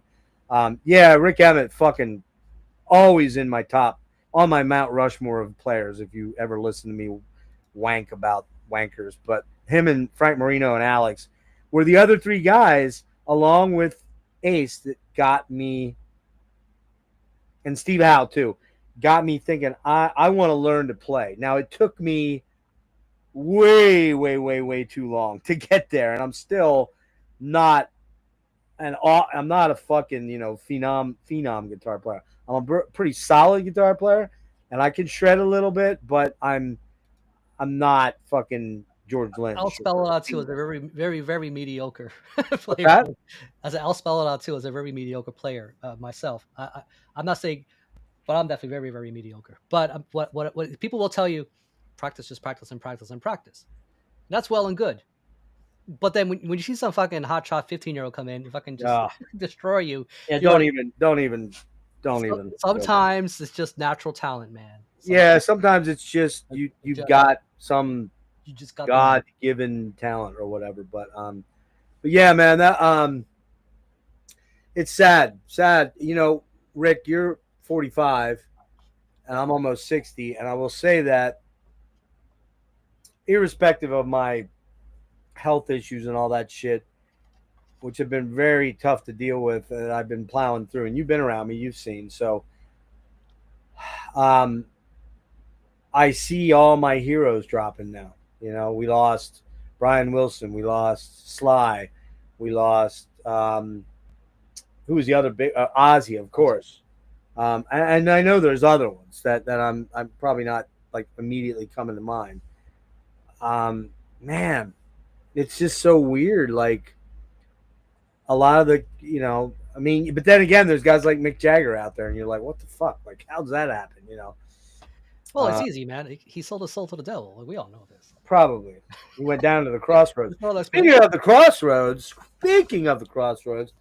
we'll show a few items and talk a little bit. That's how are you pulling Eric Clapton? Wait. I might be. Look what I picked up. And I did not pick it up for this price of the sticker that's on here. In fact, I'm not even sure why that sticker's on here. I got to get that off. All right. Oh. Okay. Cream box set, the first one, the original one. Those were the days. It's got a little bit of a mark. You can't even really see it right there. A little bit of a mark there. But, dude, this thing is in mint shape. Got it for fucking... I like that artwork, too, man. Got it for $16 plus 5 shipping. So $21 for the book. And I'm telling you, it's in VG Plus to mint shape. No sticky pages, no, watermarks on the shit, Am I going to read it all? Who knows? I get these things, and I say I'm going to read everything. Sometimes I do, sometimes I don't. But, this has everything you would need, man. The live discs, 2 live discs, 2 in the studios, all of the tracks. White Room, Sunshine of Your Love, Crossroads, Politician. What else we got on here?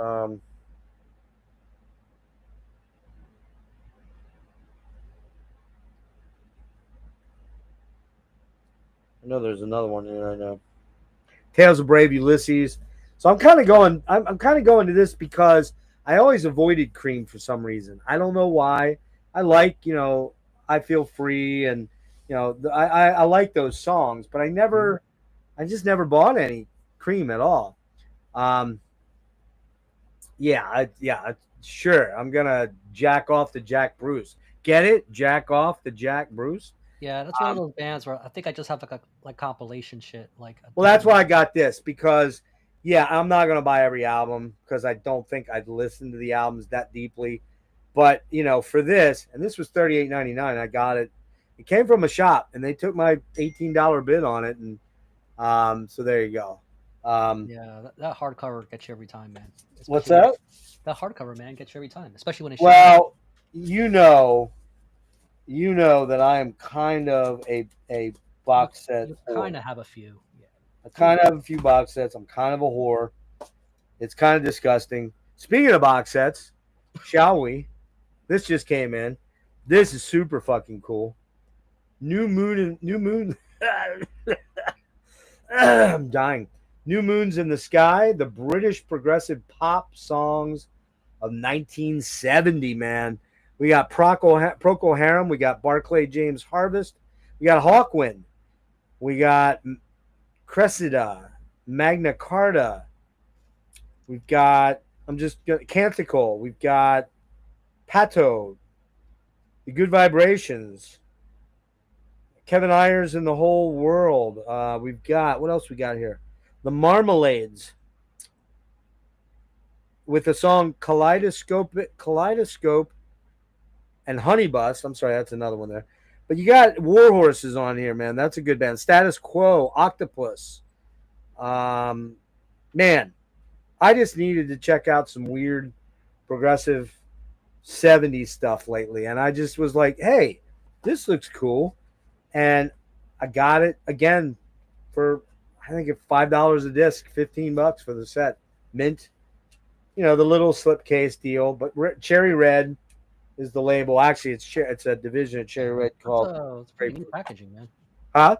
It's pretty neat packaging, man. Like that. I like the. Yeah, isn't that great? I mean, these little slipcases are kind of lame, but they are what they are. They're cheap, and that works. But then you got each song and band has a write up in here. So I don't know. You put I think the Sweet's on here somewhere. But a lot of these are really obscure. They're not bands you're gonna really know. Andromeda. Did you ever hear the band Andromeda?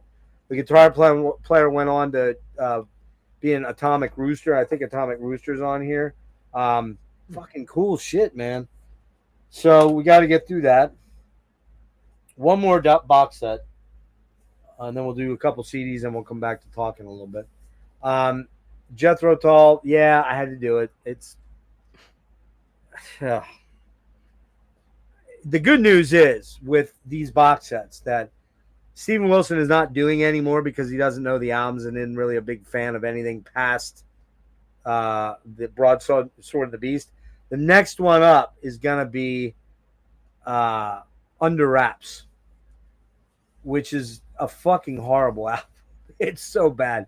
It's so 80s, so Fairlight. So it's the only song there that's great is the title track. It's like the one when they first started using synths because he Oh yeah, wasn't doing synths yet, right? Well, he was using synths on A, and he was using them even back. I would think on.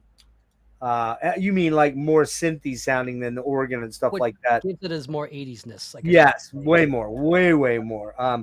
And the good news there is that I own Under Wraps and Roots to Branches and what's the one, right? Catfish Rising and jtall.com. I own all those CDs.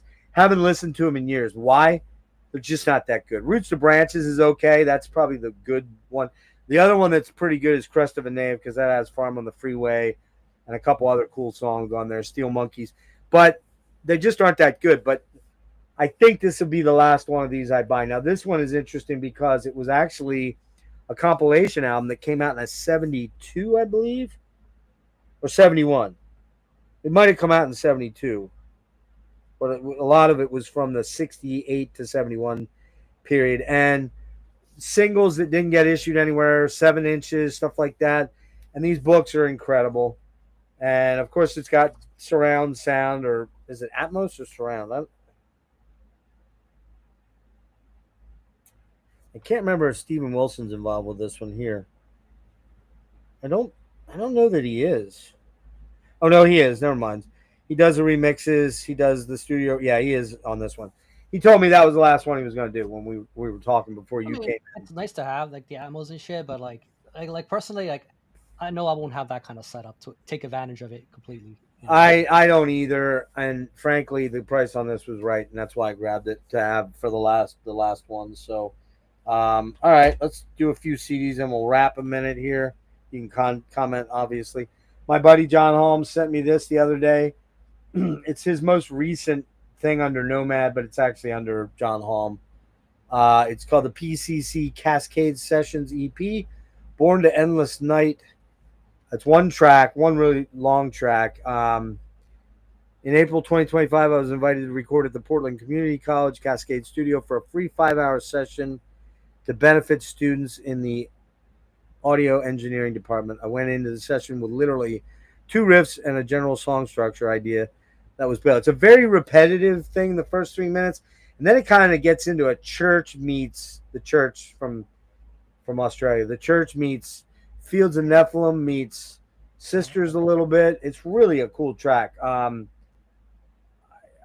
don't know what's really going on with Agalok. I know that John tried to write a little bit and nothing really came of it.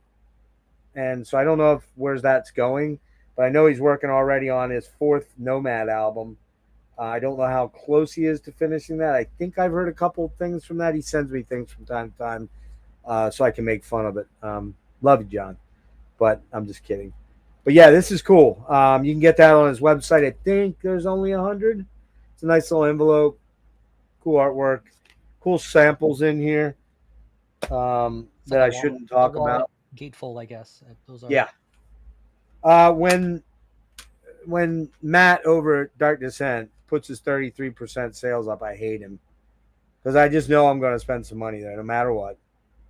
And yep, it happened. I bought 1 vinyl and I bought 6 CDs, I believe. Here's some of those. I got the Bed Sore 2nd album, which I really like this. It was like number 6 or 7 in my top 24. Yeah, this came out in 24. It's called, Dreaming the Strife for Love. I really like this album. Did you check this out at all? Did you give it any spins? I don't have it. I checked it out around the time it first dropped. Just never went back to it. Okay, all right. This one I have not listened to yet, so I shouldn't talk about it, except for I did sample it online. The Witch Vomit, and I heard this is pretty fucking killer. Funeral Sanctum, another $20 spin band. I couldn't pass it up at $6 or whatever, $6.50 or whatever. You like this one? You know this one? Yeah. Yeah, pretty good. Atmospheric death metal.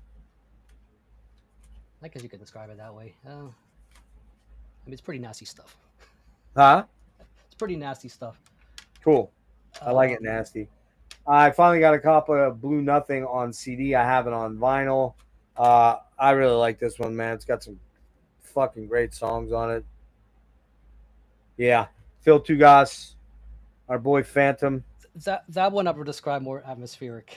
Yeah, very atmospheric. Very you definitely hear a lot of the skepticism and that, that kind of influence coming out, particularly in the keyboard stuff. Good stuff. But I just wanted it because I could get it cheap, fairly cheap. Reese Fulber's latest solo album. I didn't have it. They didn't have it at the show down in Baltimore that I went to see a couple weeks back, and I can't believe that's already a little over 3 weeks. In fact, it was 3 weeks tonight. Fuck, wow. What's this called? Memory Impulse Autonomy. It's real cool. It's Conjure. It's old school FLA. It's got some not Rammstein. Front 2-4 vibes. It just came out like August, right? Just came out. Well, it just came out like 3 weeks ago. Yeah, but he didn't have any. He didn't have any of his solo album there. They had Bill's solo album, which I haven't checked out yet. Heard it's pretty good too. But I was very skint that day. I remember I'd gone over. You'll see some albums I bought there. I already showed you, but I went to no, that was 2 days later. I was waiting to get paid, and the show was on a Tuesday at FLA, and I had just enough to buy a T-shirt, and they ran out of large T-shirts. Serge got me one in New York though, but that was the only thing I had money for. I could not buy. I really couldn't buy anything else. And when I did, they didn't have the shirt. I'm like, all right, I'm just gonna sit tight. Well, then 2-3 days later, I checked this out. It's good. I gotta check some of the other Fuller, and actually, you might have been a little bit of catalyst for this. That and the fact that I want to get him on for an interview here before November runs out because of that stream. All right. Yeah, the electric meditations. Which, by the way, I think I'm going to do an electric meditations number 4 on Saturday, but I think I'm probably going to end up doing it alone. I didn't really put a lot of feelers out for people. I didn't really ask anybody if I think you and Brian struggled a little bit because you're not really big electronica guys or electronic music guys. Well, you had Stunty on, Stunty, yeah. I mean, yeah. The amount of knowledge that guy has, I mean, we can never. Yeah. So I love. It's not my main thing. That's like his main thing. That's his main thing, and I'm pretty immersed in it, but I'm not anywhere near as immersed as him, comparatively speaking. So, and Brian, I don't know if Brian felt uncomfortable with his picks or something, but he jetted out after 3, so I take it maybe he wasn't into it. Oh, he's off to bed early too. He's one of well, it was an hour earlier there though. It wasn't even that late. But anyway, you did here on a Thursday. Look at this. I'm gonna look into some of the other. Damn it! So I'll show you one of my recent pickups. I didn't have this. It's backwards. What? Oh, that's Total Terror. No, it's like a comp. They have so many comps. FLA has a million comps. I didn't have this one, which I think it has. What's up, Tyler? Stuff from Hardwired, Flavor of the Week. See you, Tim. Thanks. Hey, by the way, in the chat, is it been quiet? And you know what I'm talking about, right? I don't want to summon it, I think it. Yeah. Has it been quiet? I think you're right. Wow, that's kind of weird. Maybe I gotta stealthily just announce these things like the day of the stream or an hour or 2 before it, so he doesn't have time to run home and be a douchebag. I'm sure. I don't know whether he'll be there tomorrow morning at 10:30, but if he is, I'll just have to get rid of him. Yeah, I think I have that one. What's it called? Explosions. Oh no, I don't have that, but I've seen that artwork. Yeah, if you look at that, is it all Frontline songs on there, or do they have other shit in there? I think they have other shit. It's like a mixed bag. Yeah, like I was saying, it has. Do they have Noise Unit on there? Is there a Noise Unit song? Or is it all? There's alternative mixes too, which is which they have a million of those things. Yeah, it's like so I have at least 4 or 5 comps that have exclusive material on them, and their very first 2 albums on Cleopatra were called Total Terror 1 and 2, and a lot of it's just almost unlistenable shit, but some of it's cool. SPV, yeah. He's not been around. Wow, okay. I will show this. You got me blown up, and yep. kind of talking about some of that stuff. A little gift from somebody. You may recognize it. Yes. Great album. Thank you. Great album. Have you listened to it yet? Oh, dude, yeah. Did you know it? Oh yeah, dude. I've been a fan, man. Okay, yeah. I love that band, man. I love that band. Like nobody talks about that band. I got to do a deep dive on Gene Loves Jezebel, man. Break the Chain's probably my favorite here. What? Say again? Break the Chain. It's probably my favorite here. Oh yeah. He's good, man. Like Josephina, dude. Josephina. That song rips. First couple songs on that album are badass, man. Very unique sound. Heavenly Bodies. Nobody really sounded like them because the brothers, their vocals and their guitar lines, they're very good guitar players. Well, and this came out, I think this is their 90s one, and it's 90 or 91. Something like, what does it say? 92. 92. Okay, that's about right. But, oh yeah. Cool. Thanks again. Huh? Thanks again. Yeah, man, for sure. You got other stuff? I mean, if we're talking $20 spin, I mean, wait, I didn't have this. I knew you picked this up. Did you really? Yeah, I've had that since it came out. Yeah. Yeah, I like it. I like it a lot. Well, it just, I saw it sitting there. They wanted like $10 for it. I was like, that's it? It's worth $10. Yeah, oh yeah. Shit, I paid way more than that. $10 for it. And I'm like, it's fucking. I think that's a variant I have. Yeah, this is a very October album. Yeah, it very much is. I mean, Yeah, it's very good. look. He made no secret about it once he started talking about it. It's a Peter Steele typo ripoff album. Yeah, yeah. And that's why I wasn't too crazy about it when it first dropped last year. I was like, I listened to it, but it didn't scream. I need to go get it now. I dug it a lot. I knew I'd get around it, and I'm glad I waited, man, because I got a pretty good price on it. So Electric Blue, they worked out pretty well. I'm just glad he didn't go green on his stuff. That would have been two on the nose. Yeah, it would have been too. Yeah, he went all blues. Yeah. It's cool. I like the artwork's super cool. Yeah. So I don't know what Nick Garrett's up to now, man, or if he's still putting out more Spirit stuff or what.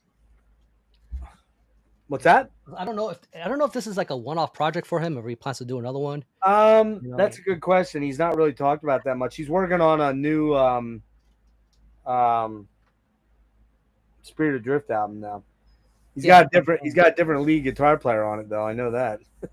So Oh yeah, we know that. I don't think that's ever going to happen again. But although, in all honesty, that person isn't talking to me anymore because of that interview. So that's a shame, man. Like, yeah, I didn't think it was a big deal or anything, man. I didn't either. I know it wasn't a big deal because Scott and I talk and have hung out at shows and had a well. You met Scott. We hung out with him at the Satanic Magic and Diva show, and it was fucking killer. Scott was awesome, man. Was it a little? If I had it to do over again, would I have done it differently? Yes. I was trying to be funny like I tend to be sometimes. Knowing what you know now, yeah. Knowing what you know now. Well, honestly, I had no idea that person was going to be so touchy about it, and it's a shame. I really like that guy a lot. He's younger than you and me. He's younger. He's only 40, and he knows if he's watching this, which I doubt he is, but he knows what we're talking about. I'm not going to say his name, but it's a bummer, man. He's a fucking monster guitar player. I know the Goro guys are working on an album because Avi told us that at the show. But hey, what's up, Eric? But yeah, it's. How about now? No, now you're. Well, no, I flipped you, and I thought you were right. I showed this. Is it showing up correctly? No, it's backwards. Is it backwards? No, here. I flipped you after Eric said something. All right. Now let me see it. Yeah, there it is. There's Gene Loves. Okay. Something with text, otherwise. I don't know. Am I the right way? This fucking fools me. Is that right? Yeah, that's right. Yeah, that's right. All right. Speaking of that, let's talk about this band, man. I saw this band as the second on a band of 4 or a bill of 4. I missed all but one, the last song of our buddy Francis, who I missed at the venue. He got lost or got out of there quick, but he did see me at the end and gave me a high five and gave me a pick. His band, Glorious Descent, I only got to see one song. But this band right here on the bill with Black Braid and Lamp of Murmur and Dodesrit. Dude, when I mentioned I was going to that show, you're like, oh, dude, don't miss Dodesrit. They're fucking great. You'll love them. You nailed that perfectly. Yeah, this band, that's the best album yet, man. Dude, I picked up these two, which are the last two, Nocturnal Will, and what's the other one called? Mortal Coil. And they signed. I didn't get everybody. I think I only got 3 of them. I don't know what happened. Their first album had it was a little more on the crustier side. I don't know if you. Yeah, I'll have to listen to it. It's probably not my thing as much, but I'll check it out. But oh wait, it's not as blatant, but there's some black metal bands that kind of have those. If you know that band called Iskra, they're another one kind of like that. No, this band reminds me of a little bit in a lot of ways, but maybe not as Celtic in nature. Is Sayor or Sour? Oh yeah, Sayor. Yeah. Yeah, they have those. They have these huge. Andy Marshall. Cascading sort of. Yeah, Andy Marshall. So these huge cascading. Multi-harmonized because there's 3 guitar players and they're all really good. Mm-hmm. And they're just an energetic band, man. I mean, they feel triumphant. They feel, unlike say Sabaton, who I can't fucking stand, or Manowar or something like that. This band has that triumphant thing, and they're kind of triumphant. They're Dutch. Were they Dutch and Swedish, or Dutch and Finnish? Dutch and Swedish, yeah. You talking about The makeup of the band. The singer's Swedish, the main guy, but the rest of the guys are the Lamp of Murmur backup band. The drummer, the guitar player, and the bass player. One of the guitar players. They were the backup band for Lamp of Murmur, dude, and M. So I got to meet, and I got to reach out to him because he's got an album coming out in 3 weeks. Yeah, I checked out the singles, man. 4 weeks. Is it good? It's quite different from. Oh, really? It's very different from the last one, which was the last one was more of the immortal leaning side. Yeah, I don't really know that band well. I enjoyed watching it. It was great. Yeah. Hey, Chris. Yeah, man, it's amazing. Hails from Baltimore. I'll be coming down. When am I coming down? Actually, I won't be down to Baltimore until probably mid-November for Ancients. I got a hell of a concert slate planned, and Rick is going to be maybe in on one or two of them, but I'm going to be soloing it a bunch here, which is, I don't mind it. I prefer hanging out with a friend. But generally, when I hang out with a friend, I tend to drink more. And when I go solo, I tend to not drink much at all. And I don't spend as much money either. Because Rick took me a place over the last weekend, that I could have dropped $5,000 easy, but I thankfully got out with only $80 to my name. But yeah, thanks, Rick. Really appreciate that. Very easy to do. Anyways, no Dodrit. Gotta check these guys out, man. I grabbed these at the show along with a Black Braid shirt and a Dodrit shirt. These guys are fucking killer. I'm gonna try to get these guys on coming up. Some of these guys to talk about what they've got going on, because I think, are working on a new album. I've thrown this band out here a number of times, and I even played a song by them when I did that stream about a month ago where I was getting into 80s music. And seriously, one of my favorite 80s into 90s into 2000s band. They're still cranking out albums, although there's only one remaining original guy, I think. Although the drummer might be the same guy, but I don't think it is. I really don't think it is. These guys are coming over here in June of next year. Will I be able to go? Will I be able to breathe on my own? Whatever. We'll see. But I had to get these. These are the two most recent Church albums. The Hypnagogue and Ero Zeta and the Perfume Guitars. I'm not listening to this one. That's the latest one. There's a new one coming out too. Fucking Steve Kilby, the bass player, Under the Milky Way, Reptile. Love his voice. Love his songwriting. He's such a fucking killer songwriter. Priest equals aura. Anybody, if you think about the band, the Church, you'll mainly, if you know anything of the 80s and 90s, you'll think of Under the Milky Way tonight. I wish I knew what I was looking for. Might have known what I would find. Da, da, da, da, da, da, da, da.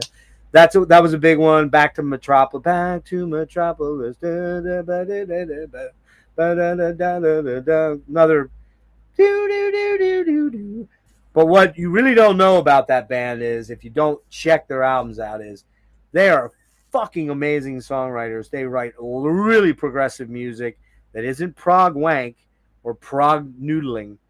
The fucking Church is badass, and I need to revisit all their material. And they've got quite a few albums, 15 or 17 or something like that. And I need to do a deep dive on that band. But unfortunately, I don't think any of my buddies know dick about that band. So I fear it's going to be me doing it alone, which I don't know how exciting that is. I might get pretty animated. I don't know. What do you think about this artwork? What do you think? I'm wondering. Well, I'm trying to decide. It's kind of, what would you call that?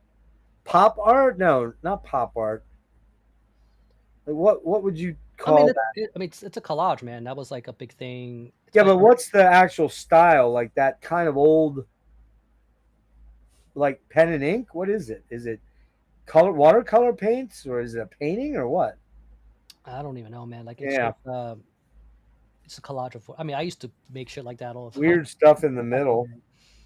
I don't know what the hell that is. It's very strange. Dr. Strangelove. What's this one here? Oh, this one's just a picture of Steve. So Steve's the only remaining member, and I did really like Peter Kopp's and especially Marty Wilson Piper's contributions. I don't know what they're doing. I think Marty MWP put out some solo albums, and I got one of them when I was out in California. Don't know what Peter Kops is up to, and I don't know if Richard Plug, I think, was the drummer. I don't know if he's still in here. I'd have to. These fucking credits are so tiny. I don't know if I can even read that. I don't think he is. I think it's just Steve, and I guess you could say almost like a tribute band at this point. But Steve was always the main songwriting, driving force in the band. And yeah, it doesn't even have credits in there. But yeah, the Hypnagogue is cool. It reminds me a lot of Priest Equals Aura. If you don't know Priest Equals Aura, Rick, if you ever run into that out there, do not hesitate to buy that album. It is fucking amazing. If John Holm is still watching, he will tell you that is true. All right, this one's for John Holm actually. In the sale, the Dark Descent sale, I saw this. I'm not totally sold on this guy's vocals, but the riffs are incredible. I just need to, I don't know, I just guess I need to work through his vocals a little bit. Holy Terror. Oh yeah. Terror and Submission. I know you know this band. I never heard of this band back in the day. I don't know why. Only kind of discovered them in the last couple years. The riffs are fucking insane. I know Marty loves this band. Yeah, he's in the chat. I know he's big on that band. Yeah, he probably digs this one a lot. I got to put some time in on this. I just struggle with his voice, but I can get around that usually sometimes. I hated King Diamond for most of my adult life, and then one day it clicked, and now I love King Diamond. So had to pick this up. The little Obi thing, of course, ensnared me, but it was also cheap. I did not have this. I do have it on vinyl. Excuse me. I have it on vinyl. Did not have it for the car. These guys are fucking getting really big, man. They got to hang out with Steven Wilson. Do you know anybody else that got to hang out with Steven Wilson, Rick? By chance? Someone may have a autograph CD, and someone may have some autograph books over here. No, really? Maybe with an SW. You're joking, right? I think you're not telling the truth, man. That was a good night, man. It was a good night. That was an awesome night. Really good set. Unfortunately, let's see. Oh shit! Hold on. Oh, we don't want to see that. Nope. Sorry. Here we go. Look who that guy is there. I don't show that photo. Is it up on screen? Yeah, it's up on screen. Okay. You can take it out now. That dude, he was super cool to us. We were getting ready to head out at that point. But he and I did a photo together. And what's weird is he's a little taller than me by about a half an inch to an inch. So he's about 5'8", 5'8.5". But he looks shorter than me here. He must have been, I don't know what he was doing there, but he might have been leaning down into me. I don't know. But and nice big smiles. Pretty cool. And me, look at that. And I'm not talking about the Boards of Canada shirt, folks. I'm talking about that big fat fucking gut that nobody knows why it's like that. All right, enough. Good stuff, man. Good fucking stuff. Stop screen share. Okay. Mind Wars. Sorry. Yep. And Terror and Submission. Yeah, it's both. Sorry, that's right. It's the demo or the demos, or is it an EP? Again, I'm not super familiar with. I've listened to it, but I don't really know. What is it? The EP on there? I think it is. Because this was reissued by Dark Symphonies or Plastic Head in 2025. So I think it's got what? Is that the demo, Eric? You can tell me. I'm sorry. Holy Terror, Terror and Submission. I don't know. Anyway. Oh, you're saying Mind Wars is better than Terror and Submission. Okay, got it. But there are some demo things on there. Those are only 2 albums. Yeah, that's what I thought. Right. Okay, couple more here. I know you're going to have some thoughts on this one. This one will rank extremely high in my top 25 of 25. Hooded Menace. Oh, yeah. Lachrymose. Monuments of Obscuration. The riffs on this, I've had this for close to 3 months because my buddy Will hooked me up over at Season Mist. Season Mist. Yeah, you're gonna see this again in a different format. This fucking album rules. Have you heard this? Have you had it? Did you get it? I didn't get it yet, man. Okay. Did you listen? Oh, of course. Yeah, it's fucking awesome, man. The riffs, dude. So many arena riffs, almost 80s sounding at times, but not really. Kind of new wave of British heavy metal at times, but not really. It threw me off a little bit, and I should not have been that surprised, especially. No, because the last album had it like that too. Not maybe as didn't know if they were going to go that much further into that direction, but they did. And then of course they do a cover of Duran Duran's "Save a Prayer," and it's actually pretty fucking good, man. Which is a really weird music video. It's a weird choice, but Lasse is very into 80s music. So speaking of other Finnish death metal, I don't know how I never knew of this band, but man, this fucker kicks ass. Pertinence. What's its member of? I can't read it. Member of Immortal Damnation, man. Oh, dude, this fucking album rules, man. Not the classics, man. No, is that the same CD that I got? Like, if you open it's got the crown with Waits the Immortal 7-inch, and it's got the Pertinence, a Vulcan demo, dude. That thing is so sick as fuck. The physical disc, like it's the one with all the artwork. It's pretty nice, man. Yeah, it's real nice. I mean, yeah, it's Extreme, right? Is that who did it? Yeah, Extreme. Which I believe Extreme is a Finnish. Are they Finnish or German? Madrid, Spain. In fact, it's the guy that runs Extreme is Daniel. I think his name's Daniel something. He's in a bunch of fucking crust and hardcore and all kind of weird bands. All right, I don't know this one, but I took a chance on it. The price seemed right. I read a lot of cool stuff about it. You might be able to tell me. Maybe you know. Niflheim, Envoy of Lucifer. And it's the digibook version from Darkness Shall Rise. Beautiful package, man. Really well done. Do you know this Niflheim or Niflheim? Oh yeah, man. So really scathing black metal, right? Yeah, it's good shit, man. But melodic. There's some melody in there. Yeah.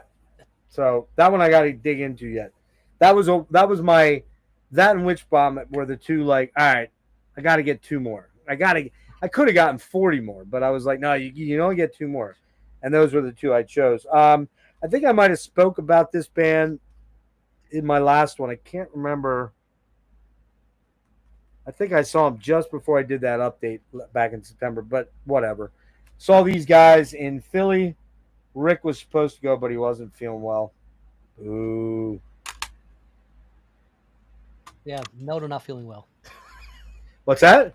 No to not feeling well. Yeah, I don't care if you're sick, Rick. You didn't come keep me company. Do you really want me to cough all over you? Fucking. No, well, I people still coughed on me, and so far, I've gotten sick but not deathly ill yet. But that's coming, I'm sure, in these next batch of shows I'm going to go to. Zoth, Exogalactic. That's their latest one from 23. This band is fucking sick good. I mean, sick. Well, I scratched my head. Sorry.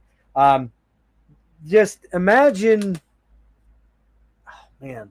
Revocation with later period death with, trying to think of who the vocalist kind of reminds me of. They're pretty technical. Like they remind me very technical. Like Vector and shit like that. Like Vector. That's it. That's what I was thinking of. Vector. Thank you. Voivod too. A little Voivod in there. Not as weird as Angular as Voivod is sometimes, but definitely there. Yeah, maybe a little Gorguts too. Surprised me that you're that much into it, because it seems like very up your alley. That's definitely like those kind of. Wait, say it again. Doesn't surprise me that you're into that. Oh, it doesn't surprise. I was gonna say, fuck yeah, this is right in my wheelhouse always. And these 2 guys, both of them were sick as fuck, man, just sick as fuck. So this one's the first one, Invasion of the Tentacube, and this is the last one. They have 3 out. They did not have CDs of the second one. And man, when I go hunting for them, they are not cheap. So I was glad I got these at the show.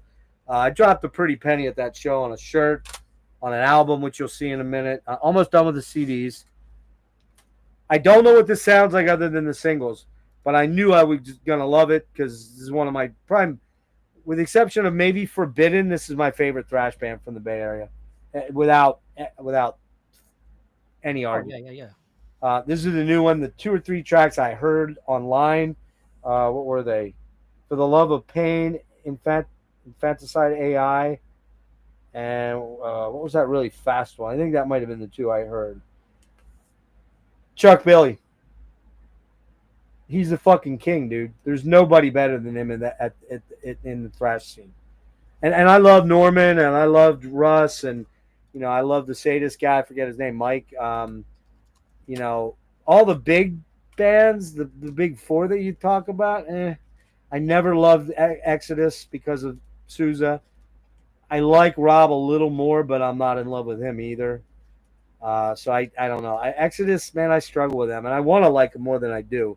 And I was never a Bailoff guy, so I know. Poser, motherfucker. I get it, yeah. Parabellum, I need to know more about it. It's in the CD player to queue up. While I was at it. It's good. I'm still trying to decide if I like it more than Dark Roots. I think the Dark Roots are worth. I love Dark Roots, man. I mean, I have everything but this album I'm going to show and one other album that I still need to get. Sorry,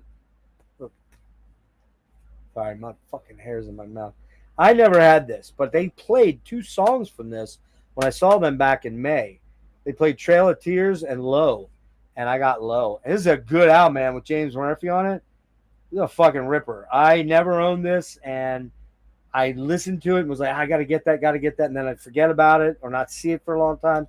When I was getting the New Testament, this was the next thing up, and it was only $12. I'm like, in the cart it goes. I'm a very, very sick person, not just my actual real illness, but my collector scum illness. It's not good, man. Me at late at night thinking I have money to burn that I don't is a very bad thing. I remember buying that back in the 90s, man. It was fun times. All right. This one here, man. I don't know why this was so fucking expensive everywhere I looked for it. It was almost $18, which for a fucking CD that's in a flimsy cardboard case, not even a jewel case or a double or a flip, didn't make me happy. But what does make me happy about this album, God, is it fucking rules. I'm not so sure this might not be this band's best album since. See you, Marty. I think this might be the best Paradise Lost album since Draconian Times. That's a big statement. I get it. I have pretty much everything else. I'd have to pull up. I think I'm missing Medusa and one other one. But this album, Ascension, is fucking masterful, I think. The first 5 or 6 tracks on it are just some of the best songs Greg's ever written. And Nick sounds amazing. You've heard this, of course, right? Yeah, we were considering reviewing it, but we found out like Alan. I think Alan did review. Yeah. We ended up doing Castle Rat. Yeah.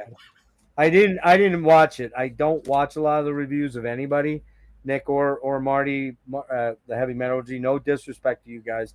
Rick, we've had this conversation. I feel like a shitbag when I say it, but I just don't watch much metal stuff. I don't think you hurt their feelings. I don't think so either. But talking about another album that really surprised me because the last 2 were kind of they were okay. They were kind of by the numbers again. November's Doom. Oh, yeah. Major Arcana. I want to about that one since you brought up Paradise because I know you interviewed Paul. Yeah. Dude, this fucking album is amazing. Wait, you didn't get the fancy one with the tarot cards? I didn't go that. No, I didn't go that far. No, I'm not. Well, after hearing his story about all the shit he went through to get that done, man, like yeah, I'm guilty not looking at that option. I'm like, man. Yeah, I'm not going down that road. I sat on this the other day though, so I creased the fucker already. This is fucking great. Paul's vocals on here, maybe the best he's ever sounded. His clean vocals are incredible. The melodies are incredible. It's a fucking great album, man. It really is. It will be in my top 25, no doubt. The last 2, Nephilim Grove and Forget the other name of the other one. I just didn't jive with them. It just sounded like it was all the same shit that they'd been doing. And I still love Pale Hunt Departure. I don't think they'll ever top that album. Yes, it's Opeth Light or whatever you want to call it, but it's a killer album. But I'll tell you, this is way high up the list of favorite albums they've done in a long time. So that's that one. Got 4 more to do here, and then we'll take a little break and then do some vinyl. I mentioned it before. Tuesday night, 8 o'clock, Louis and myself, Louis Torregrossa, who you don't see here a lot, but you're going to see more of depending on what I decide to do. And I'll go over that in a minute because I don't think you heard that, Rick. But I needed one more of the CDs of the first 10 because I bought a lot of the first 9 and an additional live album, original CD presses from the 80s or 90s or whatever, late 80s, early 90s, for like $40. It was $30 plus $10 shipping, so I got them for basically $4 a piece.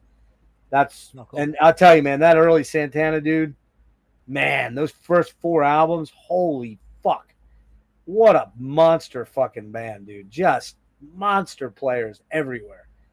And I gotta be honest with you, man, Rick. When we get together, we're going to sit. You remember when we sat in the car after Diva and we jammed some tunes? We're going to do that again, but we're going to, you don't remember that? You weren't that. I don't know how many beers in I was by that time. But. Yeah, but we just hung out. We played some 80s. Oh, we played Toto. We were playing Toto, remember? Because I was really into Toto. Yeah, Toto was on, yeah. But we're going to do some Santana jamming, Rick, because you have a little bit of the Hispanic blood in you, right? Maybe. It's really Dominican, right? Maybe. Huh? Maybe. A little bit, okay. I've been called all kinds of things. People Wait a minute.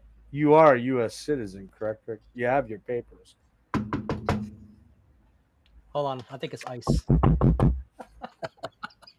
Get on the ground, scum. All right, so I needed this one yet. Haven't listened to it yet, but I will be tonight and tomorrow.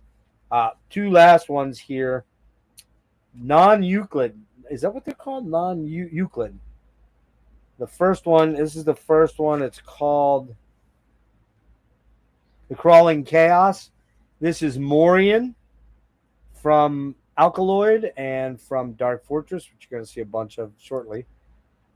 This is kind of Alkaloid on steroids, but less proggy and a lot more genty to a degree, but fucking heavy as balls. It's really fucking good shit, man. Yeah, I after interviewing V Santura was that a week ago or 2 weeks ago? 2 weeks ago, I guess, right? Whatever. I can't remember. I think it was 2 weeks. This is a side project he did. Got it for like $5 plus shipping. It's really good stuff. Will I listen to it a lot? I'm not sure, but like a good sick pup, I had to grab the more recent one, which came out on Blood Music. I'm just bummed Dark Fortress no more, man. Like, shit, man. Yeah. He's sunsetting that. Yeah, well, okay, so we're going to get to them right now. This is the second one, which came out in... I'm not even sure, man. I think it came out in 2018, is that right? 2014, so this is actually going way back. But I will tell you, it's very much... to me, the precursor for Alkaloid, very much so. The template was set. A lot of the same players.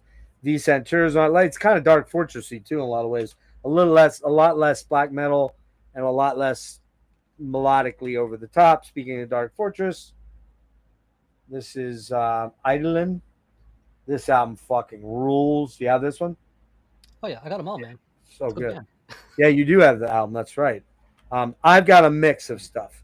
CD and albums. You're going to see a couple albums here, too. And this is the second one, which was the first one with V Santura on it. I've not listened to this one. You have this one? I got them all, man. It's more of a Demu sort of vibe, right? Yeah.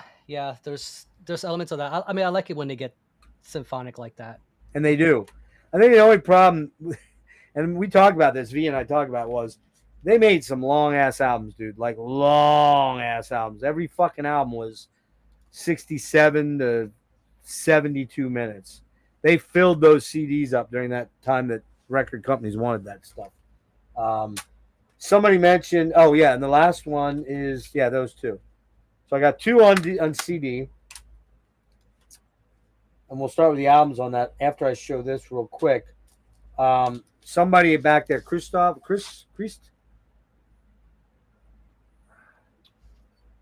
Yeah, somebody mentioned Marissa. No, Crazy White Boy. V's been interviewed a couple times, but not a lot, and nobody's gone as in depth as I have. Poor guy. He just was like, God, I want to get out of here now. Chris Grant. Chris, yeah. Chris, you mentioned Marissa. It's beautiful. It'll be in my top 10 probably. It's reminds me a lot of July. Maybe a little bit of For My Crimes. I got the cool moon glow something or other. I was suckered. I had to have it. It's like moon glow pearl or something. You can see it a little bit, yeah. Yeah, it's got that pearlescent. That's pretty cool. Yeah, green. I would have liked a little more pearlescent in it. It's just in one spot. I've seen others that are like covered. But yeah, I love this album. I'll have to get it on CD like with her. She's one I want the vinyl and the CD. What else? Yeah, okay, so you said that. That will definitely be in my top. Is that the only Sacred Bones thing you have to show tonight? You say that like you know. Probably not, but oh! Did you give me something? Or you might have something. Maybe on Sacred Bones? Yeah. You gave me something. No. Something that you picked up. Oh, something we picked. Well, I guess it already in your last collection update. I guess we'll find. Let's find out. So, yeah. So, fuck, man, way too much vinyl here. I should have done this in two spots. This was a gift from my buddy Rick. This is. Oh yeah, duh. Okay, yeah. We'll see that in a minute here. Yeah, yeah, and that's definitely going to be a banger in the top whatever. I don't know if I like it as much as the first one, but I played it 3 or 4 times. I need to go back to it. I just bought way too much. Too much came in. Rick gave me this because he's a beautiful guy on Saturday, right? Or was this? No, you gave me this on Saturday when I came down. Yeah. This is Bedsore with Mortal Incarnation, Japanese proggy death band, right? Kind of prog death. I have this on CD. I did not have it on vinyl, and I guess Rick ended up with an extra or something. Oh, yeah, I got a really good deal on it. Well, this not only this is a fucking killer looking variant. I love that black and white. What do they call that? Swirl or swirl? Galaxy or something? Is that marble? No, all really. Kind of marble. There you go. Swirl. Yeah. But I think the Incarnation track's like 14 minutes long or something. It's long, if I remember correctly. And then I think Bedsore has 2 songs, right? I don't remember, man. Yeah, the nothing's on the back of it. So, and wait, Bedsore has 1 song, and I believe Mortal Incarnation's only 1 song too. In the perpetual torment of recurrence is Immortal Incarnation, and the Bedsore side is Shapes from Beyond the Veil of Stars and Space. They got great names, cool names to all their stuff. So, he's finally showed up, eh? Yep. All right, I don't know who we got in there. Wade, you're here. Are you still here? You know what to do, brother. You know what to do. All right, some more vinyl. We're gonna kind of rip through a lot of this because it's gonna be super long. I may have shown this last time around. I don't remember. I don't think I did though, because I don't think I had it before. I bought this the day I was at the Black Braid show in Baltimore. I walked in on this. This was used. It was VG Plus. Kevin Gray is not Kevin Gray. Get rid of him. He's not a real dude. It's William. That wasn't out that long, man. People are already returning it. Yeah, I know. Like, what the fuck? It wasn't even out a month, I don't think. I mean, weird. They gotta know what they're buying. I mean, that shit was like very anticipated. Unless they ripped it for some reason, I don't know, man. But gotta be honest with you, dude. I listened to this a long time ago. I don't remember what it even sounds like. I know it's pretty folky and kind of hippie-ish and, of the time, but it's I definitely got to. it's not Fleetwood Mac. People expect. No, I know it's not. That's the thing. But I got to spin that. I got to get on that and get that spun. Yeah. I've been doing not enough of that lately. I've been CDing it a lot. I've been traveling a lot too until the last couple of days. This is Der Veg's first album. I believe there's only 100 copies of this. I think I got I thought a steal of a deal because some of these were on Discogs going for hundreds of dollars. Yeah, I never ever see that around. Der Weg eine Freiheit. This is just, I believe it's just titled that, right? I think. I have not spun this one yet. So I've spun the CDs, but I haven't, I don't know about that. So, all right. That was a good interview, man. Does he record everything in his own like home studio? V? Yeah. Yeah. Well, no, not everything, but a lot of it, yes, because he has all the gear and all that kind of stuff. So, yeah, I don't let Kevin Gray go for a little bit. I want to see what's going on, but I don't think it's really Kevin Gray. I think it's William playing games. All right. So the night before I interviewed V, I went hunting for the first Triptychon album on vinyl. I had recently bought the second one, Milana Kasmata. I found a pretty good deal on Amazon. I hate buying stuff there, but it was way cheaper there than anywhere else. And it's the reissue from 22, 3. I don't remember. It's recent. Recent. I'd have to look. Maybe it's on the bottom here. Let me see. Hold on. 2025, actually. And I don't know if I showed this. I might have showed this back a little ways, but there is a point to this. Because I pulled a pretty big boner. And not a good boner, a bad boner. But I got this blood red, whatever, swirl with black in it. This album is so crushingly heavy. Fucking Triptychon. God, one of the most heaviest bands ever, man. So fucking heavy. All right. I'm looking for the first album, and I come upon Episteris Dimines. So I thought. For $50. Or no. There's a buy it now of 60, and it was a offer thing. So I offered him $40, and we met at 45. Because I'm thinking, and it's an OG at 2014 press. Or 2014. Or is it 2012? Shit. Anyway, long story short, I go there. I meet the guy because he's local. That's the most bizarre thing. He literally lives in the 8 miles away from me. We meet at this place. It's the same day I'm heading down to see Black Braid. And I'm in a tizzy. I got cash for him and handed to him. I'm like, dude, I gotta move, man. I had a doctor's appointment, and then from the doctor's appointment, I had to head to Baltimore. Long story short, I open up the box on the way home. I bought the same fucking album. However, this is the black OG copy. And OG copies of this album, I mean, this is the OG. This is not it's 2014. Everything's 2014 on it. It's the OG. OGs of this generally in a store are going to go for $60 to $90. That's kind of what I've been seeing them go for. Yeah. So I think I came out with 45 with a pretty good fucking deal. Real good deal. And when I met the guy, I'm talking to him, and he goes, do you know blah, blah, blah? Because I was telling him about my channel. He goes, you know this guy. I think his name was Kevin.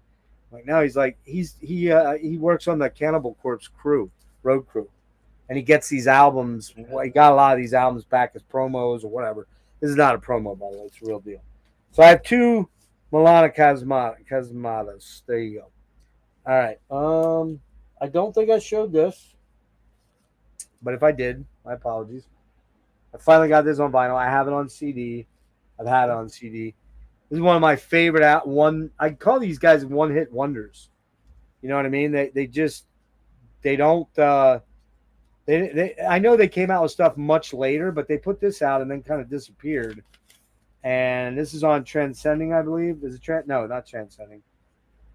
Who's this on, Rick? You know? That I think it is Transcending. Because they reissued. Yeah, it is. It's Transcending. Yeah, I remember when they first reissued that. It was like everybody went fucking nuts over that. Everybody was going after it, yeah. So but they must have had some extra copies or repressed. I don't know. I don't think it's a repress because it says, well, maybe it is 2021. I don't know if that was when they repressed it the first time or multiple times. I don't know. Yeah. So they're another one of those like kind of one and done, like God Macabre and those guys. Like they put out. Yeah, kind of like Convulse too. I mean, Convulse, World Without God is, to me, you gotta own that album. But they do have a finished side of them, man. Like, oh yeah, they remind me of Amorphous and shit. Like, yes, very much so. Killer album. If people don't know Gormant, the what's it called? The Ending Quest. Really great. I gotta give credit to Ben Smasher on this one. He was talking about this, and I checked it out years ago, 5-6 years ago, and grabbed it. Fucking killer album. All right, we got Ripicaloo, which I had to pick up for the it's the red. I hope I haven't shown these, but there was a stack where I wasn't entirely sure. Another band doesn't put out a lot of shit. Yeah, not a lot, man. This and one other thing, right? And this is more like an EP. Crushingly heavy. I think they have a full length. Crushingly heavy in A, just sick. Yeah. All right, what else you got here? Storm Corrosion by Stephen Wilson and Michael Ackerfeld. I think I might have shown this. Black vinyl. Could not say no to a double LP for $20. I almost brought that with me for the Wilson. Did you? I did too. I did too. I wish you would have, because he would have loved to sign this. He would have totally been into it. Wing instead, because I just didn't want to carry vinyl around. I went with the book and the book. So yeah, this is such a unique album. I mean, it's very of the 70s, of the late 60s, but of the macabre. Yeah, this is a fucking killer album. I love it. I'm glad I got it. Experimental though. Like, it's very. Like, even though like Ackerfeld's on that thing, like, it's not. Don't expect any kind of Opeth. No, it doesn't sound anything like Opeth. Nobody's listened to it yet. It sounded a lot more like a Popol Vuh album or something like that in a lot of ways. Yeah, it's really. Finally got some Zizma, and the reason I did was this album was $16 on Amazon, free delivery. I was like, you know what? Why not? Why not take a chance? Everyone's raving about this. I have not played it yet. I got it right before all the traveling started, so I got to throw that in. You know them? You know this one? I know. Well, which Sizemouth we're talking about? Are we talking about the death metal one or the experimental? The death grind or the stoner? Yeah, more the stoner, but I don't think this is stoner. I think they're more weirdly pop and prog. Yeah. They're another one of those bands, man. They completely got rid of the metal. Got this for $5. It's a really pristine copy of my favorite Yes album, Relayer. The album looks like it's in pretty decent shape overall. Not a major. It's got the original sleeve. It's all the parchment's dried up, and the only place I saw a little bit of concern was this. The middle ring here has that bubbling, like water may have gotten on it at some point, but the other side doesn't have it. So, and the lyric sheet, or what do you call this? The sleeve, I guess. It's, I don't know. It's weird. I don't know what the deal is, man. But the inside of it's great. The jacket's great for that. Yes, it was mass produced, but why not? You know what I mean? Why not? All right.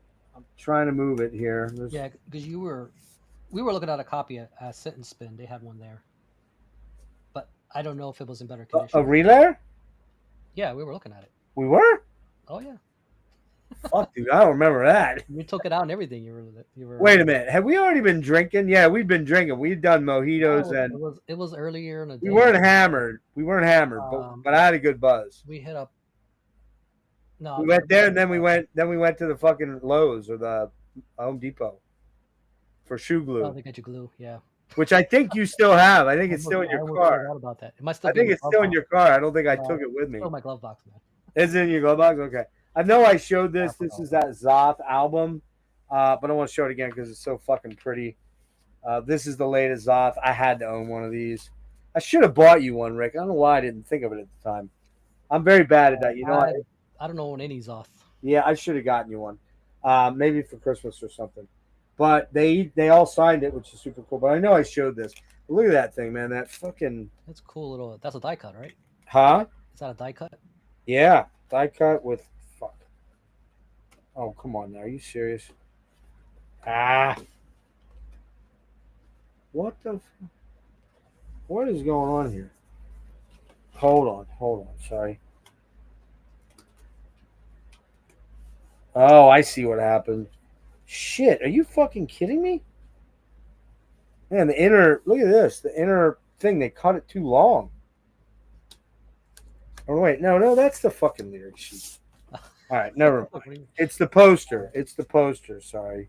I got to flatten that out because the corners got kind of bent a little bit. I didn't even know there was a poster in here. Look at that thing. That's suitable for framing right there. Pretty good, man. All their artwork's rad. It's amazing, yeah. I don't know how many, between you and I, how many posters do you think you own of that are in LPs that you've never hung or barely ever even looked at other than once? Most of them. Exactly. That is the true sign of a sick collector. Most are unnecessary. It's like, I don't know, like sometimes it's not just window dressing. Really cool variant. Not the cool variant, yeah. If we can find you one of these, I'll pick that up for you for Christmas. If I see it around, man, I'll just pick it up. I mean, I just don't run into them in the wild, man. That's the thing. Well, you could have gone to the show, Rick. I'm just saying. But anyway, man, I know. Everybody. I know you were sick. Dude, I've gone to 6, 7, 8 shows in the last. Oh, I know. 16 days, is it? And I skipped out on a couple that I could have gone to. Wednesday night, I was going to go see the Cult. I just didn't want to drive to DC for it, and also, what was the other one that I missed out on? Oh, Horrendous Sunday night. I'm not coming down for that. Matt's going to be mad at me, but he didn't ring me up and say we have special exalted guest list passes for you. So, thanks a lot, Matt. But now I'm going to see Steve Morse band. All right, now we're almost there. Hang in there. Dark Fortress. Now we get to the vinyl. There you go. Yep. Just got this in yesterday. Double vinyl. Their stuff is not super easy to find, and you rarely find it cheap because they didn't have big print runs of it. I don't have any of their stuff on vinyl, man. It's all a CD. I got 3, and I never see it on vinyl anywhere. Yeah, I had to hunt. You know how much I paid for this, dude? Brand new, was in the shrink when I got it. Black. I paid $20 for a double LP and $7 shipping. That's pretty good. You're gonna tell me that's not a fucking deal? I'll tell you, you're wrong. It's absolutely a deal, and I was stoked because this is their last album. They did break up. Yep. And according to V, there's probably never going to be. They kind of said what they needed to say and did what they needed to do. And this one's great. Didn't even get it into a bag yet. Couple more here. This is thanks to Rick. I owe this all to Rick. Thanks a lot, Rick. Appreciate it. This is what's opened the floodgates down in Philly at Sit and Spin. Your eyes, man. I saw your eyys just light up. I was looking at all kind of other real expensive stuff going, nope, not going to do it. Nope, not going to do it. Nope, not going to do it. And then this popped up, and I'm like, motherfucker, man. It's the Leatherwolf EP. I love Leatherwolf, especially the first 3 albums. Man, to find this as an OG, and it's in pretty pristine shape. There's a ding right here up at the top, but no creases, no ring wear. High gloss, $24, $25. I was all over that shit. And I looked it up on Discogs, and it was fetching quite a bit more than that. So was happy about that. Okay, more Dark Fortress. My favorite one so far. Oh yeah. Venereal Dawn, white vinyl, limited to 500 copies. Dude, this album blew my mind. It was the first one I listened to. Well, no, it was the second one because I listened to the most recent one, and then I went to this one next. I listened to all their stuff online, and I'm buying it all too. Note. Um, The only thing that sucks is since you're getting in so late, they already have a slew of fucking albums already out. It's like yeah, they're which in means a which hunt. means I got to go collect everything. But you know I hate doing that. It's not like Dot Strip where they only have like what 3 full lengths or Who something like does that. it? Four. Yeah, 3, Four. 4, something like that. So it's not too hard, Right. and their stuff's not hard to find. And I mean, I don't honestly. If it wasn't for the fact that some of these vinyls seem to be very hard to come by, and I was getting them at a good price, like this one here, limited again to 500. This Yeah. is the Seance album, which is I think the fourth album, fourth album, It's an early one. and I think is it Morian's first go, or was that the one before it? Yeah. I'd have to look it up. But again, how would you describe Dark Fortress, like what they became? I mean, very progressive black metal. I don't know. Like, I wouldn't. I don't use the word progressive a lot. I mean, I like to call them. I mean, yeah, they do have those tendencies, but they're. I mean, they're quite. I mean, it's quite symphonic. And they got.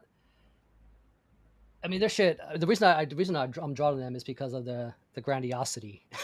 Yeah, Just it's how. yeah, and every song is like 14 minutes long or something like that. Yeah, I'm exaggerating, and, but and but it's not normally a draw for me for that kind of thing. But there's something about this band that it doesn't get me bored. You know what I mean? yeah, I came to these guys late, man. The first time I heard of them or heard them, kind of like the great old ones, same deal. It was right around the pandemic when I was locked up and Nice. really investigating a lot of metal that I'd never heard of. I dipped into them, and just fucking incredible, man. All their albums are fucking amazing, right? I mean, they're just amazing albums. Yeah, they don't. Let me see something here. I need to give me 1 second here. Where the? Oh, you're gonna tell me. Hey, by the way, does anybody want some links to the Rush pre-sales that already sold out? I'll send them to you for free. All right, where is it? Come on, man. Did I? Please tell me I didn't fucking. What are you looking for? I wanted to play a song from a band at the end here as a precursor to tomorrow. So we're almost done. I got about 7 LPs. Got this when I was in Baltimore before Black Braid. I went in there and I said, "You gotta do the boob warning, man, ahead of time." "Oh shit, yeah, boobies. Sorry, they may come after me for that. You know it." All right, there we go. Boobies. Death Penalty. Witchfinder General. Been wanting to get this for a long, long time. Yes, it's a reissue. I think this is a limited one. Whatever. They're all limited, but they're not. But for some reason, I felt this was. Well, I better not show the back because the boobies are way more. Way more obvious there. It's a nice gatefold. I think I showed this already. I don't know why it's in this batch. They remind me of like kind of what Pagan Altar is. Is like they got that new wave British heavy metal side, but it's still doomy. But they're not doomy in a way like something like Trouble is or Cathedral. Right. Yeah, it's got a more English vibe to it. There's no doubt. Yeah. Yeah. Pagan Altar is definitely one that, yeah, for sure. All right, this one comes courtesy of the sale for A Dark Descent.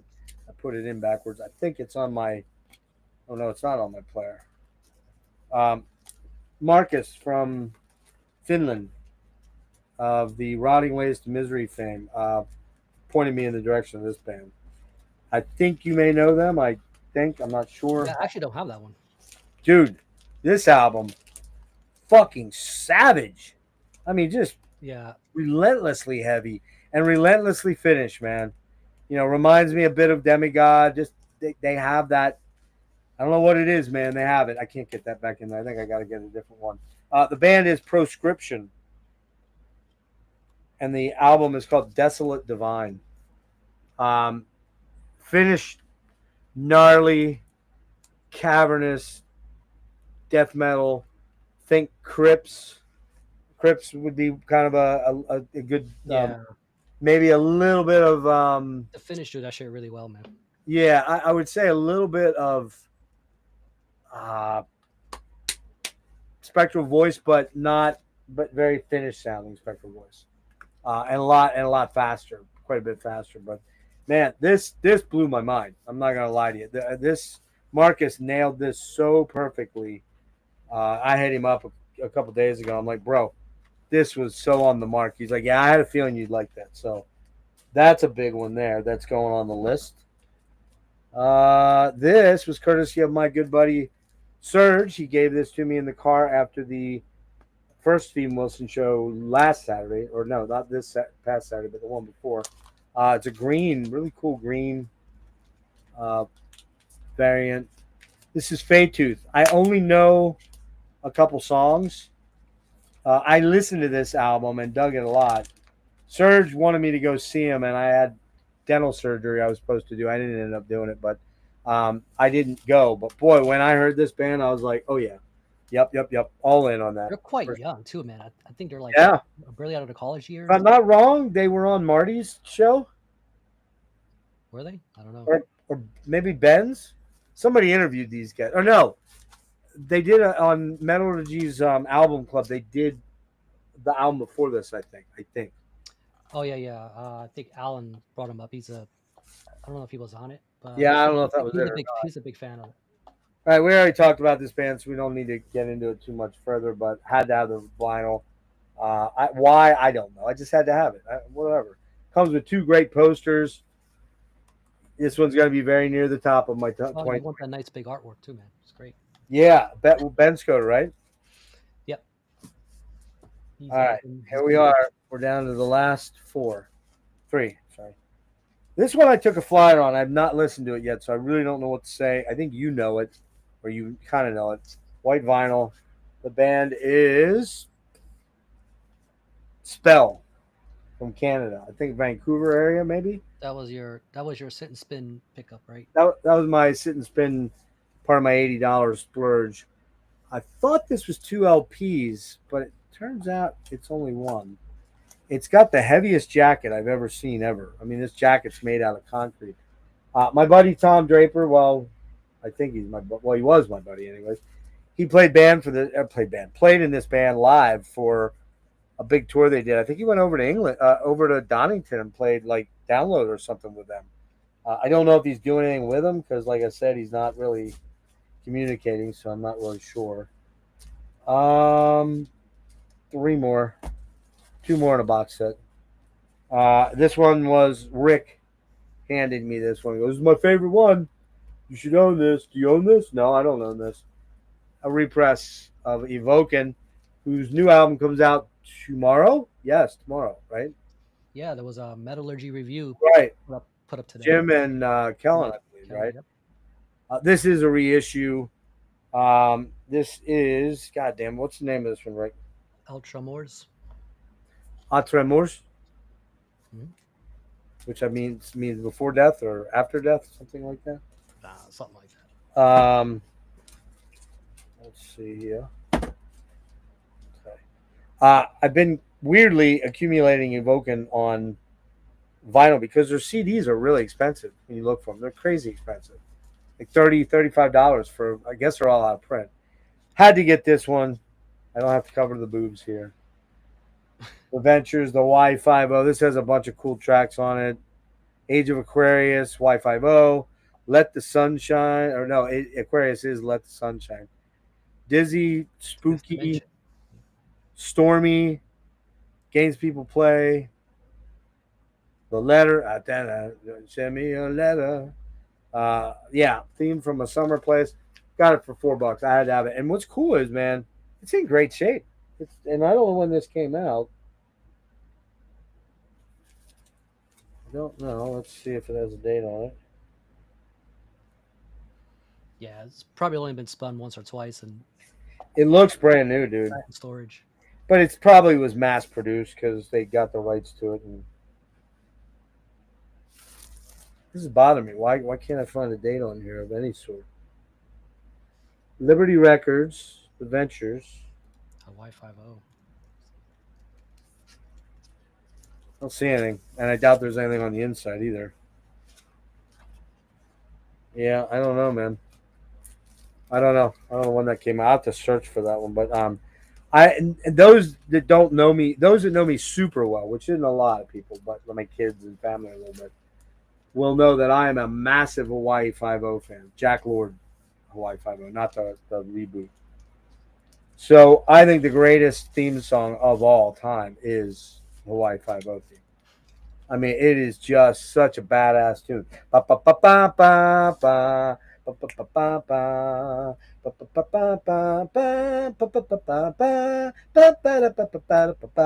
mean, come on, like, come on, man. I remember. And then when we get to the part where the drums kick in,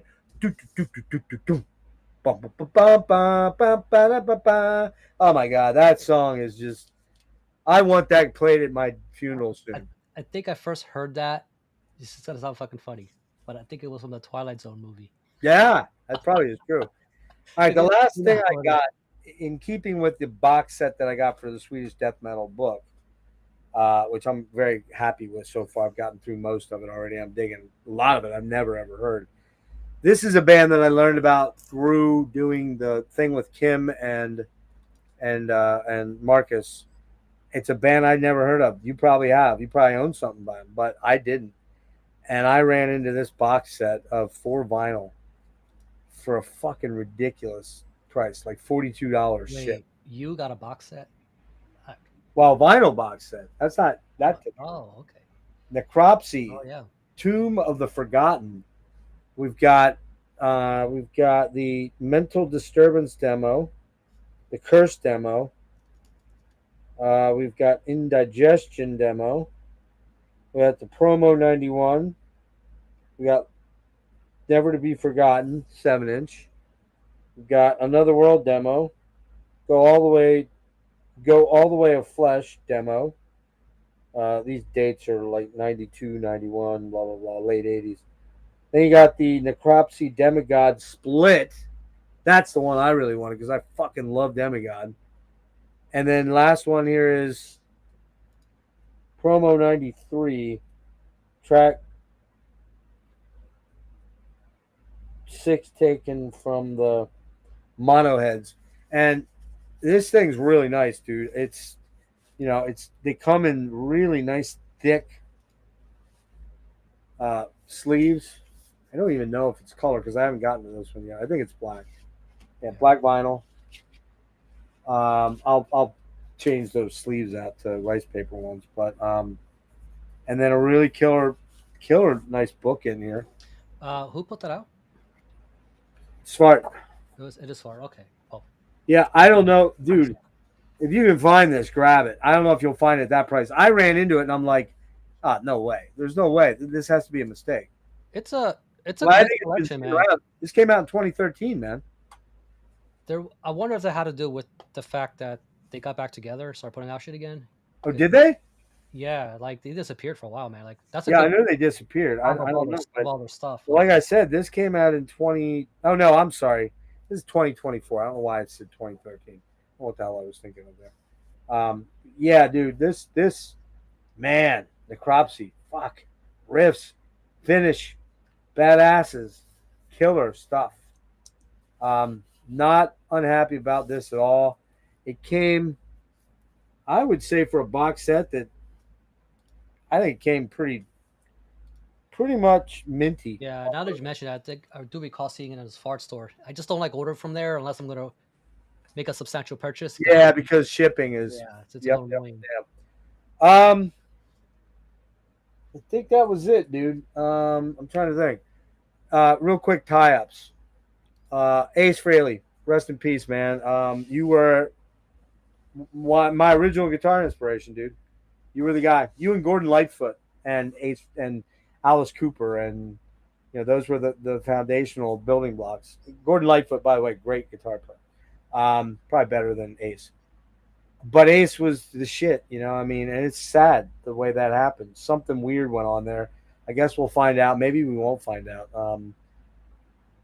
He probably has kids. They're younger. Well, his kids are probably in the about my kids' Well, age. just I gotta don't be. even know if he has kids. Actually, does he?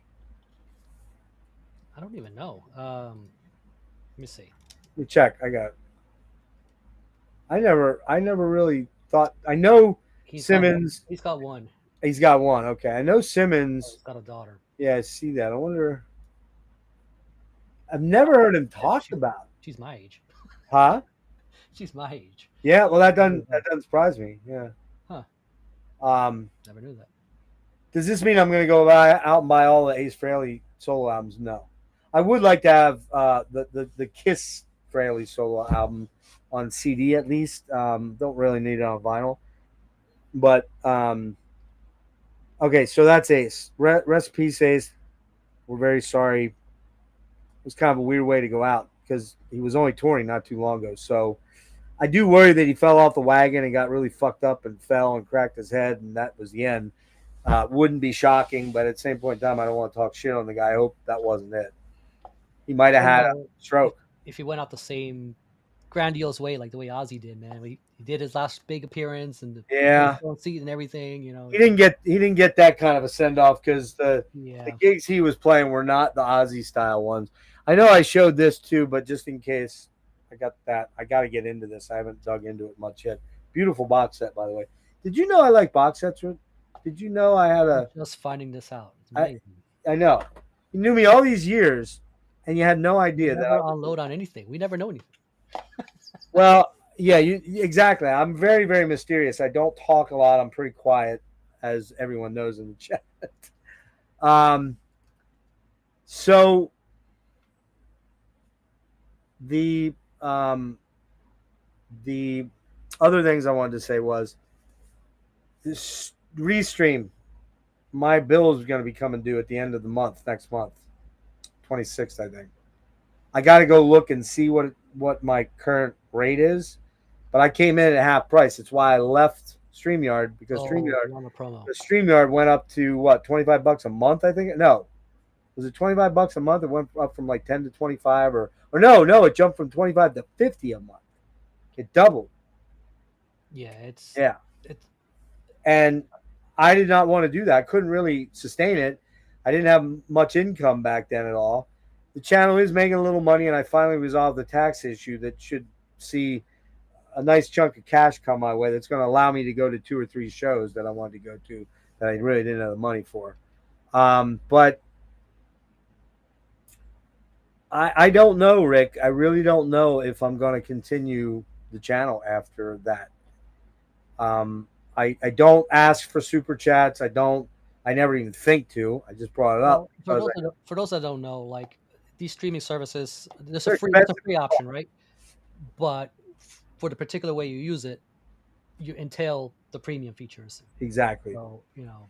So the bottom line is that if I'm going to continue, and I may do this in a separate video because this will be buried at the 3-hour mark. What time is it, dude? I got to get you out of here. Okay. I got to get up early for that. Huh? Close to midnight. Say again? It's close to midnight. Yeah, we'll wrap by midnight here. I'll show this OG I got. Okay, go for it. Because I told you about it. Yeah, CDs are creeping up, Tyler. It's pissing me off a lot. I didn't have an OG of this on vinyl. Ah, yeah, you told me about that. Yeah. Very nice. I think when they were selling this, I guess they must have thought it was in pretty rough shape. Right. That's because of which the corner. I don't really care about shape. But the vinyl, it's in pretty good shape. That's not really I care. Right. But man, you talk about some of the fucking greatest live albums ever come out in the 80s, man. I wish I'd have seen them on that. I wish I had seen them on that tour. I had tickets for the Number of the Beast and the Priest, the 83 tour, and I got Poison Ivy. I couldn't go. Another reason I pulled it was because it's almost midnight, and this one has 2 minutes to midnight. 2 minutes to midnight. The hand that threatens doom. 2 minutes. It's got all the original inserts. There you go, Tim. That was for you. Don Docking couldn't sing 2 minutes to midnight, I bet. I bet he couldn't. especially not docking today. Fuck no. Um, the so yeah, I have to figure that out, man, because people don't. I put a thing out there about the shirts. Only like 2 people bid on it. I can't underwrite buying 30, 25, 30 shirts and not be able to at least pay them off and maybe make a little on the side to help pay for this streaming service. Um, my views have been dropping like flies, dude. Like really dropping. And I don't know if that's the new algorithm thing I've been hearing about. Tim was telling me they've done a whole lot of stuff with regards, I guess, swearing, it's kind of shocking to me Yeah, because a I lot see of it people, everywhere else. a lot of people complaining about that. Which is, Yeah, but I see other people swearing a lot, and they don't seem to be their views don't seem to be affected. But maybe I'm wrong. But the other thing is, my niche is I've thought about doing reviews, but I kind of review them when I do my collection updates. I don't really do. I need to get in the swimming pool with Marty and Alan and all you guys. Not really. You're doing a great job. Do I need to get in the swimming pool with Nick and John? Nah, not really. They've been doing it I forever. would say maybe not take the same approach they're doing. Like, maybe or even do like a because you were doing that thing with Dennis with the what do you call it? Yeah, the 80 forgotten metal gems. In a way, Yeah. so maybe kind of like a because those are what I call formal reviews. It's more like if Well, it's they're deep. They're deep dives on yeah, rarities, things that aren't bands that didn't put a lot of stuff out. it's like your But version they're of not album new club. reviews. But they're Yeah, not new reviews. but that's New. what that's what I'm trying to say. Like it's almost like your version of album club, you Yeah, know, kind of. Yep. Kind of. with a Yep. different spin, and that's kind of what I'm talking about. Like if you kind of did like a retro review kind of thing. And we But, still have a review. We still have a threesome to do. Remember? oh yeah, we do. Yeah, we do. You bailed out on that.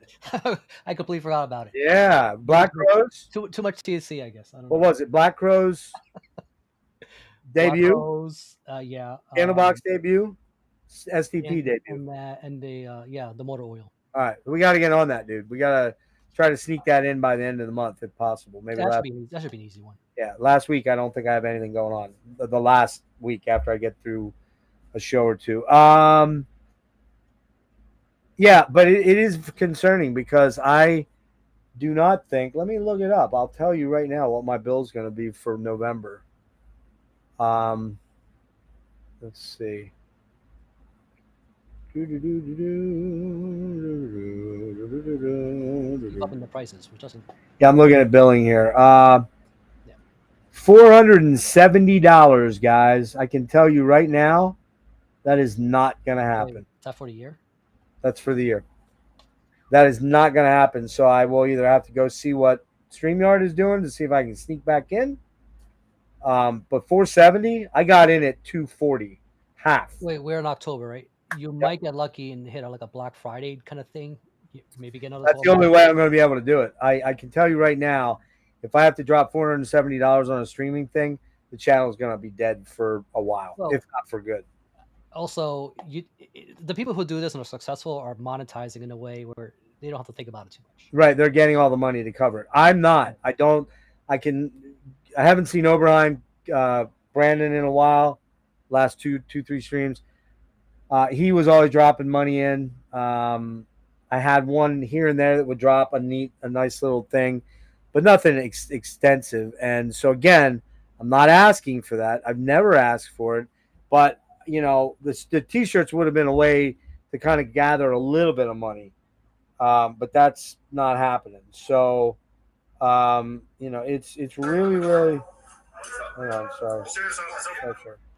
It's very disconcerting that I'm kind of priced out for streaming. Yep, service. Yep, absolutely bizarre. And the funny thing is, Rick, when we started doing this, the first 2 or 3 years, how much was it? It was $10 a month, right? $120 a year, Something like that. and then they bounced it up to 4 something. And so this is that old dynamic pricing thing at work here. Well, the thing that annoys me is, yeah, they throw all these features and shit, but like Most of them you don't use. I don't use all the features. They don't No, give I you don't either. like I don't like the way they do their pricing, and the tiered system is not, it doesn't fit everybody. Yeah, it's bullshit. And So I got to look and see if there's something I can do to change that up. If there's a lesser plan, I didn't even look. I really don't know, but because I got in on the top plan, and you know, there is stuff that I use for sure.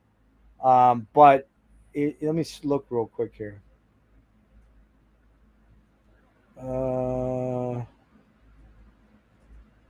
Yeah, when is that? November 28th. Where's that? Hold on. Yeah, I don't even see. I don't even see. Hold on. Yeah, I don't even see an option for other fucking plans. It's like that's the one that comes up, your plan. So I gotta see what other plans they have. If I can work with that. To be very honest with you, do I need the what is it, 10 or 12? 10, I guess. Do I need to have a 10 max? No, I can live with 6. Because some of my long-winded, like tonight, long-winded fucking streams with 10 people on them, they get almost bonkers, right? So I'm not going to be doing any of those anymore with like that many people. I'm scaling them all back. But I think that so if they had a 6 that I could buy for $250 a year or $200 a year or 150, I'll be in on that. Do I need all the skins and all that stuff and the layovers? No, I don't need all that. But I am not. I'm not going to be able to do 470. I mean, do you know what you're paying StreamYard? About that, right? Yeah, it'd be. I mean, I pay monthly. I don't do that big chunk How annual. much is it? Yeah, about 25, something like that. Oh, you're still at 25? Yeah, They didn't. they never changed it for me. They bounced me up to I mean, 50, motherfuckers. I'm not gonna complain if they're gonna just Yeah, don't say anything. Yeah. upping my price. You know, like. Well, the weird thing about that was I got an offer. Might have been in May. What's in May? Memorial Day, or no? Yeah, Memorial Day, right? There was a Memorial Day offer from StreamYard that was like a full year for $200. If it would have come on here in September, I'd have absolutely jumped back on StreamYard because I would have gotten another full year for less than half of what I'm going to end up paying here. But it was in May, so I would have been overlapping June, July, August, September, October, almost a half a year where I'm paying for this service and I have that service, and I'm only getting 6 months out of the deal. You see what I mean? You could only get it in May. I couldn't say, hey, I'll buy it now and start it in November when my other plan runs out. So that kind of sucks. But yeah, so that I'm just saying, guys, there's a strong chance that if I can't figure something out streaming wise, gas masks and hand grenades may die. It's just the reality. Now I know somebody in the chat, I don't know if he's still there, but I bet she's super happy about that. But otherwise, you know, I have a core group of people that love to come here. I have a core group I love to hang out with too. You pretty much either that or whatever the free version, you know, offers. Yeah, which is maybe 2 people. It's pretty. No, I don't think it might be more than that. Is it? I think that some of the limitations are like, I don't think it lets you record, or download your record, something like that. I think I don't even use that most time. It just goes straight to YouTube. So, I mean, I use it when I want to download and edit. You know. Yeah, but I don't do editing. So yeah, of course, yeah. Like that, but I'll have to look into it. I'm going to do that tomorrow. And it's just all that branding customization shit. Like, you know. Yeah. I know not everybody's about that, but you know, you have that option. But I mean, other than that, I mean, I haven't used the free one, or at least StreamYard side of it for it's been a long time. Oh, so really? I don't know what I'd be like. What as far as all the ins and outs of what are you losing? Yeah, what are you losing? And what are you? You're not going to be gaining anything. You're going to lose stuff. So I mean, I could just make another stupid account and just have a free one and just take a look. You know. Well, actually, that's a possibility too. I didn't even think about that. But then I don't really want to get into that. And in honesty, you know, I've been having a lot of fucking very weird neuro shit the last week. Ever since I got super high last Saturday, or this past Saturday, man, I have not felt right at all. I don't know if something tripped in my brain. I'm having just right now talking to you, I'm feeling like I'm like, um, I called to get an Oh, appointment, a new appointment with a new neurologist. They said July of 2026. I hung up on them. I just didn't even want to that, fucking that's enter. the medical system, man. That's how it It's is. fucking garbage. So I don't even know. I have no idea. But we don't want to upset the guy that thinks I'm a grifter. So and talk about real things like my health. But uh, yeah, man, it was great hanging out with you last weekend. We had a really fun time both days because Hmm? we went shopping on Saturday and then we went and saw the show on Sunday and hung out. It was super cool. I forgot to ask you, were you mostly talking to Beggs all night, or did you talk to the other guys? Um, Nick Beggs, the Kajagoogoo guy. I think so. You don't remember? My You weren't memory there is for us. completely like. Holy shit! Uh, I was talking to him. Then I got sidetracked and I was talking to the other people and that girl Steph that was there. Yeah, Uh, that's oh man, that's a story and a half. and that's yeah. Um, 'cause she's living in Hawaii, right? Somehow she Yeah, moved. she's a Philly girl though. She lived in Philly and she got in with those guys through me. I introduced her to them, and she's a massage therapist, so she always was at every show. Going back, Opeth, they'd have her back. She'd do massages, so they just give her free access. And I don't want to say she flaunted it because I don't wouldn't really necessarily say that. But there was a period of time where I started to have less access after like than I had before, which was a lot of access to every show practically. But she was still getting access, and I'm like, "Yo, dudes, like, I'm the guy that started that and got her here. Like, what's up with that?" So, but that was when I was kind of tapping out because I'd met Catherine and was falling in love and lust and all those type things, and I kind of dipped out of that scene around 2013 or so. And that was the first time I've seen Steve and been in the same room with him, like face to face, for I don't know how long I was back there, 30 minutes, 35 minutes, something like that. Yeah, something like that. Then I came out and got you guys. He was pretty chill, man. He Yeah, just he was very chill. came He was, back and he was just very chill. He's a different guy than he used to be. Not that he was a bad guy to be around at all, but he was a lot more higher stress. And now married life and being a stepdad and all that, he loves it. And you weren't there on Saturday night, but his daughter Yali, well, his stepdaughter Yali, was turning 13, I think. And so he asked the crowd to sing, and he was videotaping it. And he couldn't figure out how to flip his screen. Nick had to go over and help him flip his screen. I was oh like, shit. "What? Really?" Even I'm not that. Serge was like, "I can't believe he whatever." But and then I'm trying to remember. That yeah, he did that, and I had to piss really bad. So I was going to the bathroom when all that was going. When I came back, he said we have to do it again. It didn't come out right, so I got to sing in the second one. It was kind of funny, but yeah, he wouldn't have done that before. That would have been too uncool. Now he's 58. He didn't get almost 58. Actually, I think he just turned 50. No, he turns 58 on the 3rd. And he was a lot of fun to hang out with. Doesn't look Very, 58 at all, man. huh? I don't know what his diet regimen is or whatever, but he's vegan, right? He's vegan. Oh, Yeah. that must maybe that's the reason. He doesn't I look don't know. 58. I don't know if he's a big gym guy. I've never heard him talk about being a gym guy. He does have a little belly for him, and he never had a belly. He was fucking skinny as bones up until 5 or 6 years ago when COVID happened. And is he like me? Does he have a big bulbous belly like me? No, but he's Oh, he, he doesn't have the issues doesn't I'm have an autonomic condition either. exactly. Yeah. Um, So, but that was fun, man. And I was super happy I got you back there, and you got to have your 15 minutes with him, and it was cool. So, last thing, and we'll go tomorrow, 10:30 a.m. Carmelo Orlando from November. I got to go listen to the album one more time and then get to bed. Um, cool. Saturday, I think Saturday night. We'll see how I'm feeling, but I think I'm going to do a solo electric meditations to throw out some more cool electronic stuff at you.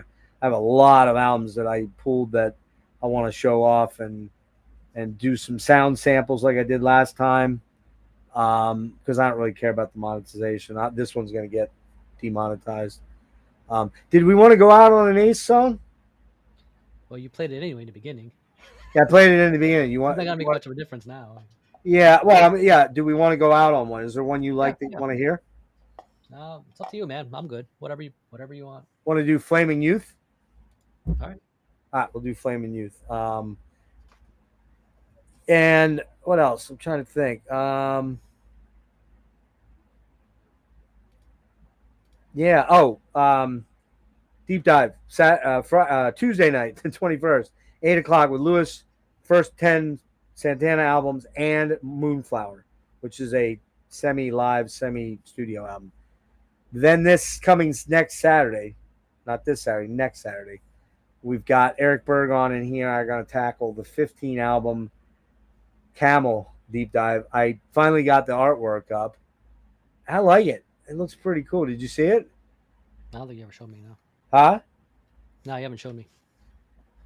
It was tough because those guys, one of the worst bands ever for shitty album art, man. I mean, fuck, terrible. There's only like one or two of their albums that are even worth looking at.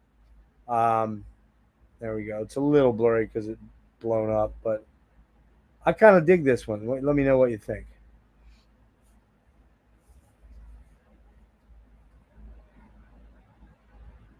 What do you think? Yeah, man. You got a little bit of everything in there. It's pretty cool.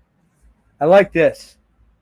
I had us down front here, and I didn't like it. It was like, I don't know, it just felt too cluttered. I like. So I have us hovering over the band. You look like a happy little family there. Yeah, it's kind of funny. And then Rick and I will endeavor to set a date before the end of the month. No, Huh? Imperfect pair, right? Yeah, let me see. What do we got here? Hold on. Yeah.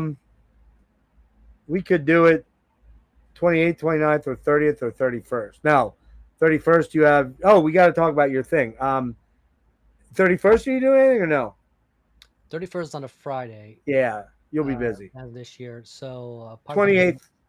So let's either do 28th, 29th, or 30th. It's just we'll wedge it somewhere in that week. You let me know. We'll figure it out. And we'll do three of a perfect pair. We already said the bands.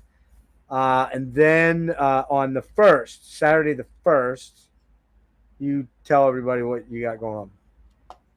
Well, as everybody knows, I do something Halloweeny every year, and this is no different. But I think the way we've been doing it was we do it pre-recorded. It just kind of air as like a premiere kind of deal. Right. But I think this time around we're just gonna fucking just do what we always do, man. We'll do the Saturday Slay style Saturday hang. It will be November 1st. But it's gonna be kind of sandwiched between Day of the Dead, which is, again, I think it's a Sunday. So between like Halloween, which I think it's a nice wedge kind of in there. And so I don't know who's going to be on the panel, like whoever wants to drop in, but it's going to be basically how we always do it. We just bring all our whatever spooks and kooks and shit and whatever. And Rick, hold on. Halloween. Hold on. What's Day of the Dead? Which day is that? Halloween? November 2nd. Oh, it is? Yeah. It's that Sunday that the Boris show is on.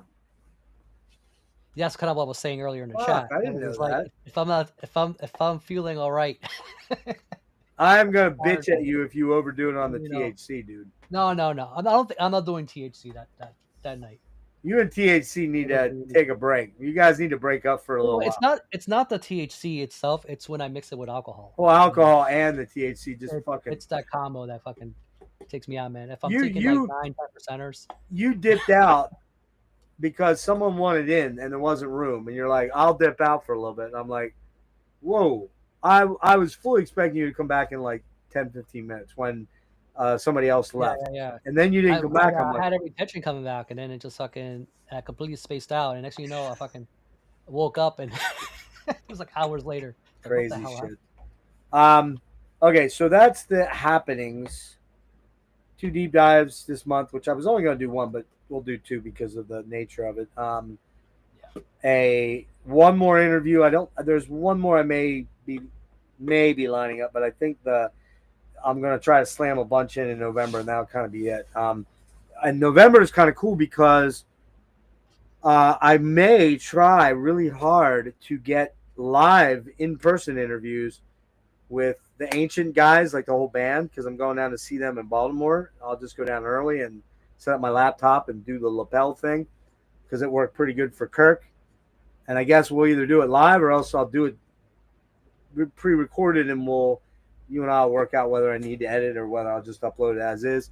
Also, the day before that in Reading, Pennsylvania, which I hope you'll come up for this, but I don't know if you will. But I mean, if it's a matter of money, I'll buy the ticket. But I will. I'll buy you a ticket. It's usually a logistical thing. It's not a money thing. Well, but I mean, you never come up my way. I always come up your way. So it's your turn, fucker. Everything happens here, man. I know, but this is happening here. They're not playing Philly. That's why you got to come up. No, I wonder why. Well, they did last year. That's why. Last May, they didn't play. They didn't play Baltimore last year, so they kind of switched it around. Reading's a great. The Reverb is a great club to see them at. We got Death to All, Phobophilic, and the gargantuan fucking Gorguts. What I want to try to do is, if I can, I really want to try to get some interviews with like Steve, Gene, Bobby, and I'm going to reach out to Max and say, hey, who should I contact or what should I do to see if I can get you guys, either all of you guys at once or individually or whatever, to do some short 20-minute interviews or something like that before the show. So I got to reach out to Max and deal with that. Yeah, you'd have to get all that, get them the heads up. Because same with Kevin and Colin and Luke, yeah. Luke. But again, that, they may not want to be doing 20, 30-minute interviews while they're trying to get Z's or whatever. So I'll have to figure that out. But I think I will maybe try to live stream something from up there. We'll have to see how that goes. And that would be cool. I would really love it if you came up for two reasons. Three reasons. One, to see the show, because Death to All are killer. You didn't catch him when my kid and I came down and saw him. That was the first time we met. First time we met in person was outside the Death to All show at UA back in 23. And I said I was dying then, and fuck off, I'm still alive, goddammit. I've deteriorated a lot since then. But also, you can crash here, or if you want, you can go home because you're already kind of. You still haven't gotten that interview with Terrence. Huh? So you still haven't gotten that interview with Terrence. Yeah, I still haven't gotten that interview. I have his phone number, but he never responded to me. Kelly was going to say something to him, and I was like, never mind. But I'm not the biggest Suffolk guy, I hate to say. They were fun. They were good, but it's just not my thing. But that, and also the fact you could assist me if I do some interviews up there, which would be great. And 3, there was another reason. I can't remember. Oh, well, you get to hang out with all the dudes. You know what I mean? Which is always fun.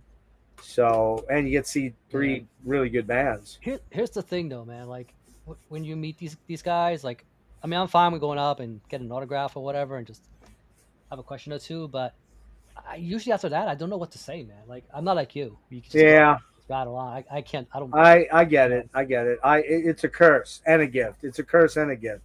I can talk to a fucking brick sidewalk. You know what I mean? Hey, what you got going on down there? What's up? Why are you laying down on the job? You know, that kind of thing. I could really talk to virtually anybody, and I do a lot of the times. Yeah. I was kind of like that with Steven, man. Like, we were sitting there before you walk back in. It's like, we were chatting for a little bit there, man, and then so were the girls. And after that, I'm like, man, I don't know if I can keep this going for another like 5-10 minutes, man. Like, if you haven't walked in, I wouldn't know like where to. You know what I mean? It's like that hasn't already been talked about in everything that. Yeah, see, Steve and I go back so long that really I don't think anything's really off topic. We were actually talking about his relationship with his stepdaughter's father. You know, do you have any relationship with them at all? And he kind of went into detail on that. I was kind of surprised. Yeah, there was some stuff about that I didn't realize, though. Well, I found out I'm reading his book, and I didn't really realize this, but when he met her, the wife, she was 17. He was. Hang on a minute. He was 29. All right. Wow.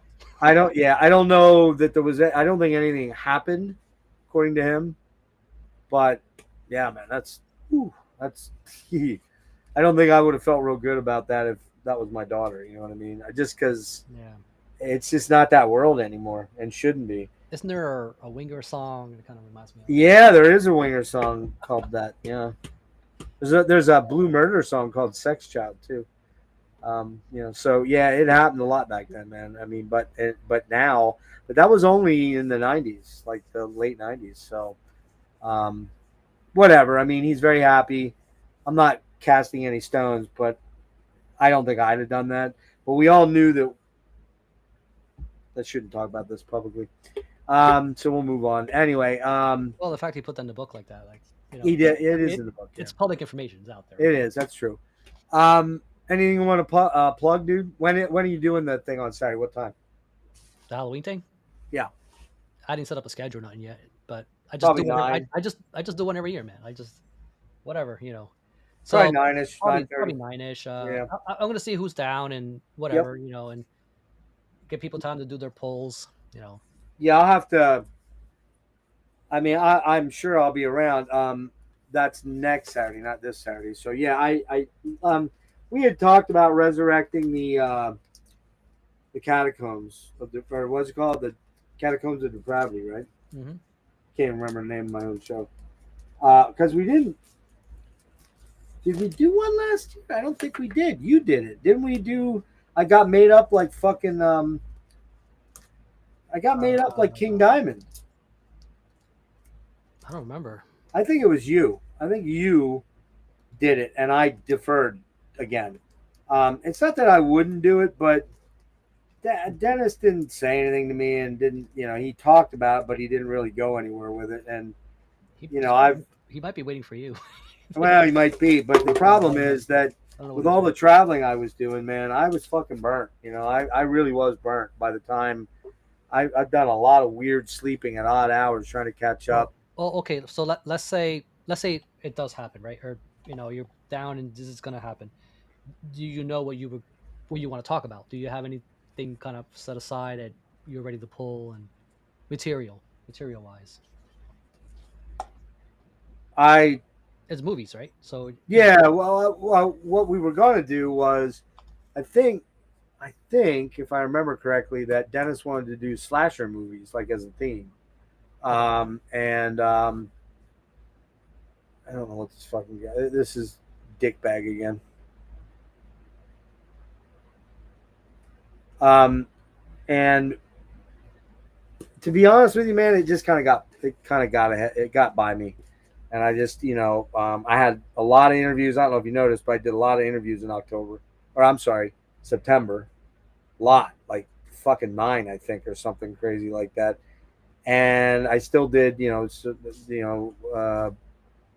we did one deep dive and the Gentle Giant thing, and then also there was the electronic music thing. So I was kind of toast when he brought that up. I was like, yeah, and then it just never happened. So, but it's not going to happen. I'm telling you. You do your thing, and we'll stop by your place. And I swear, Rick, as long as you stay off the fucking juice, the THC juice, I'll be a lot quieter on that. I promise. I'll let you man the shit. No, man. I just, because Jake, I still got beers in the fridge, but I'll yeah, well, that's different. THC at bay. Don't add the THC. Just that combo. The funny thing is that Jake said when Phil came along, it became the Phil show, whereas before it was the Jeff show. Well, Phil's a whole different personality, man. Dude, holy fuck. Over the top. I love that guy, but goddamn, he was pushing it a little bit. I was getting a little bit before he hopped in. Like, how many drinks in you think he already was? Who the fuck knows, dude? Who the hell knows? I love that guy, and he is funny as fuck. And I, unfortunately, because I was so stoned, I literally just couldn't I couldn't keep my head about me. I was just like, in a cloud of THC high, and I really was like, I was laughing so hard at some points. And then I do know this though. I kept saying, and I bet you I said it a half dozen or more times. All of this is satire. Whatever Phil is saying is not real. She does not hate Melanie. The problem, okay, I don't know if it's a problem, but Ugh. he pulls shit so out of nowhere. Yeah, and you get blindsided. You don't know exactly. You don't know where it's going, so it's hard to kind of moderate that. I mean, dude, there are a couple things. When I realized you weren't coming back, he's like, I think Ice got him. I'm like, what the fuck? He goes, I'm telling you. It could have been anything, man. Rick was absconded by ICE. He's in a federal prison sitting there in his underoos, and I'm like, Jesus balls, dude. So, and then Melanie came on. I don't know if she was watching us or if somebody clued her in or what the deal was, but we were talking about that whole situation, and I was kind of saying, look, I'm not subscribed to either. I don't really watch a lot of metal. And Jake goes, we know you don't watch a lot of metal. We know. Jeff, do you watch a lot? No, you do. I think with her hopping on, it was a really good thing because it further showed everybody the satirical nature. That it was a joke for the most part. She took the jokes and shit on the chin just fine. She can handle it, and she didn't need. Yeah. Now I'm wondering, did you get many comments on that? Because I haven't gone over there, but because I was wondering if who showed up, not the guy here, but the guy that we were talking about. Oh, I don't. No, I haven't really went back, so I don't really. I don't see any comments. Nah, I think we're good. Yeah. But other than that, I hung her out for a little bit, man. I mean, not when they came on, but Oh, you were in the chat for a little while. Because people kept saying Rick's in the chat, and I'm like, no, that's a message I put out there. Yeah, because we were co-hosting, and whatever you put in shows up as me. Under you, yeah. So they must have thought it was me. They did. They all thought it was you. I'm like, I don't think he's awake, man. I just hit him up on his Instagram twice, left him a message. He ain't fucking picking up. I don't know where he's at. So that was funny. But all right, man, I've kept you way too long. It's 12:30 now. We should wrap this up because it's 3 hours and 30 minutes. God. It's easier on a Thursday than, let's say, like a Tuesday. So, yeah. It's like it's Friday tomorrow. Then it's not. For those of you crazies that hung in here tonight, thank you. I am going to do a little PSA. I might do it right away about the state of the channel. I'll probably do it tomorrow. About the state of the channel in terms of the financial burden that's going to put on me at 470. I have to buy a car by the end of January, and I can't dump $470 into a streaming platform when I can't do it. That's $500 towards a car that I need, and it ain't easy finding a decent set of wheels for under $6 or $7 grand. Let me tell you. And I'm gonna be easier years ago, man. But fucking the price is out of control now, and the biggest issue. Even if I was going to go out and buy a used car now, these cars aren't reliable, man. These new cars suck. They do. The good news is what I can afford is mostly late 90s, early 2000s when they were at least slightly better, but I don't even know about that. So, well, even if they're not like the best, they're easier to repair and to fucking work on and shit. You know what I mean? Yeah. So look, I was perfectly happy to drive that Toyota 2.2 4-door sedan, 98. It had 194,000 miles. I was perfectly happy driving that into the ground. And if it kept going, turning it over to my daughters, or sell it, and for a couple $100. Now, as it is, I'll be lucky to get $300 for scrap, for salvage. And right now I've got about $1,300 saved, and I need to get at least $5. So I'm going to probably have to go to my mom and say, can I borrow $2,000? And I don't want to do that. You know about that relationship. Yeah, and then there's the fucking, registration and shit. You got to do all that over again. And that's another few new insurance. I called the insurance today, and I said, when's my renewal? It was November 6th. So I got there right in the nick of time. And I said, I need to go to month-to-month payment instead of 6 months. Oh, well, that's an extra $15. I'm like, what? back in the day, that's how you paid your insurance monthly.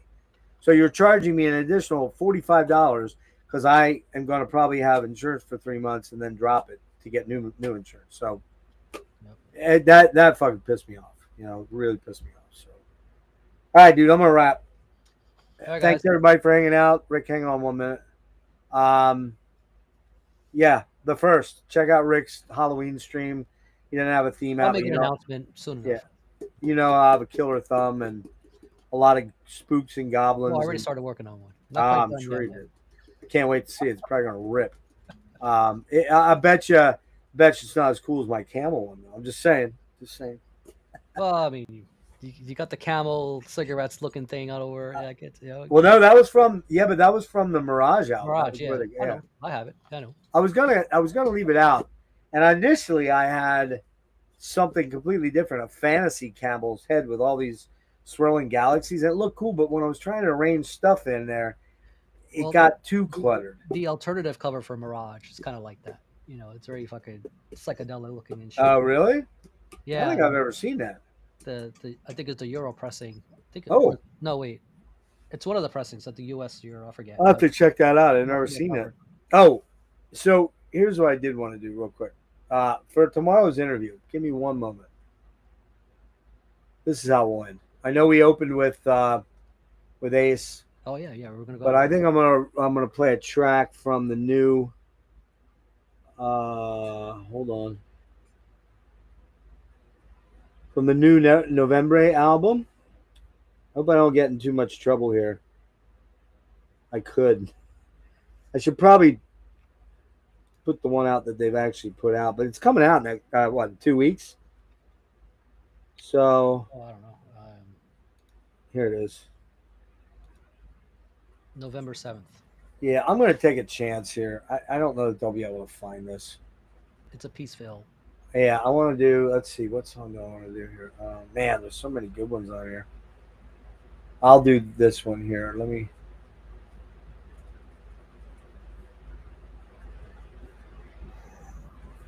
All right, ready? This is the second track on the album. Hopefully, I don't get in a lot of trouble. Well, this is November. Words in Indigo. Words of Indigo. Yeah, and let me see something real quick here. I gotta turn on the echo cancellation so don't talk for the end of the song. It's about 6 minutes long.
song of the swans. I believe will be with me in this first skies. Cantano in sogno. Le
All right.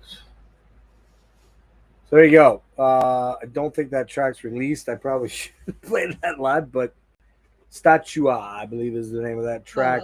November 7th is not too far away. Nah, it's pretty close. Unless they were going to, I doubt they're going to check this out. I mean, no one's going to watch. I don't know anybody's going to watch the whole way through, but that is a new track from the Words in Indigo out on Peaceville on November 7th. That is November. There's an interesting thing that happens with November. I have to, in a weird way,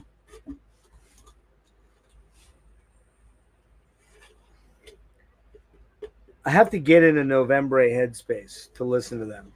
They're very progressive, and very progressive, like progressive metal, progressive rock, progressive. I look at them like an Italian green carnation. Yeah, with a lot of Opeth, like mid-period Yeah. Opeth in there, like maybe from My Arms through Ghost Reveries. There are even times they sound like November's Doom. Yeah, there's some there. Yep.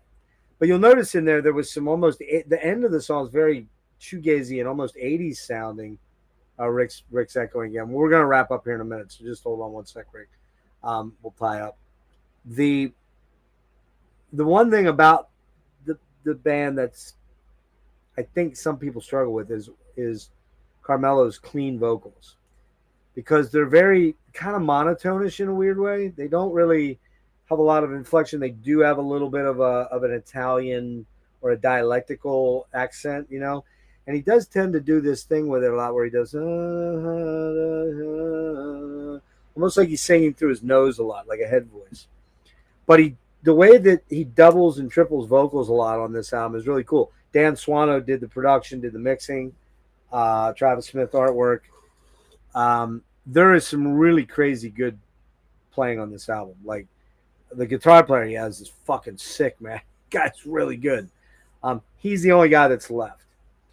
As you heard at the beginning of this song, he's got some great shrieky death/black vocals. That kind of has a little bit of a Michael Ackerfeld of old, with maybe a little bit of Brave Murder Day vibe to it. You know what I mean? It has that vibe.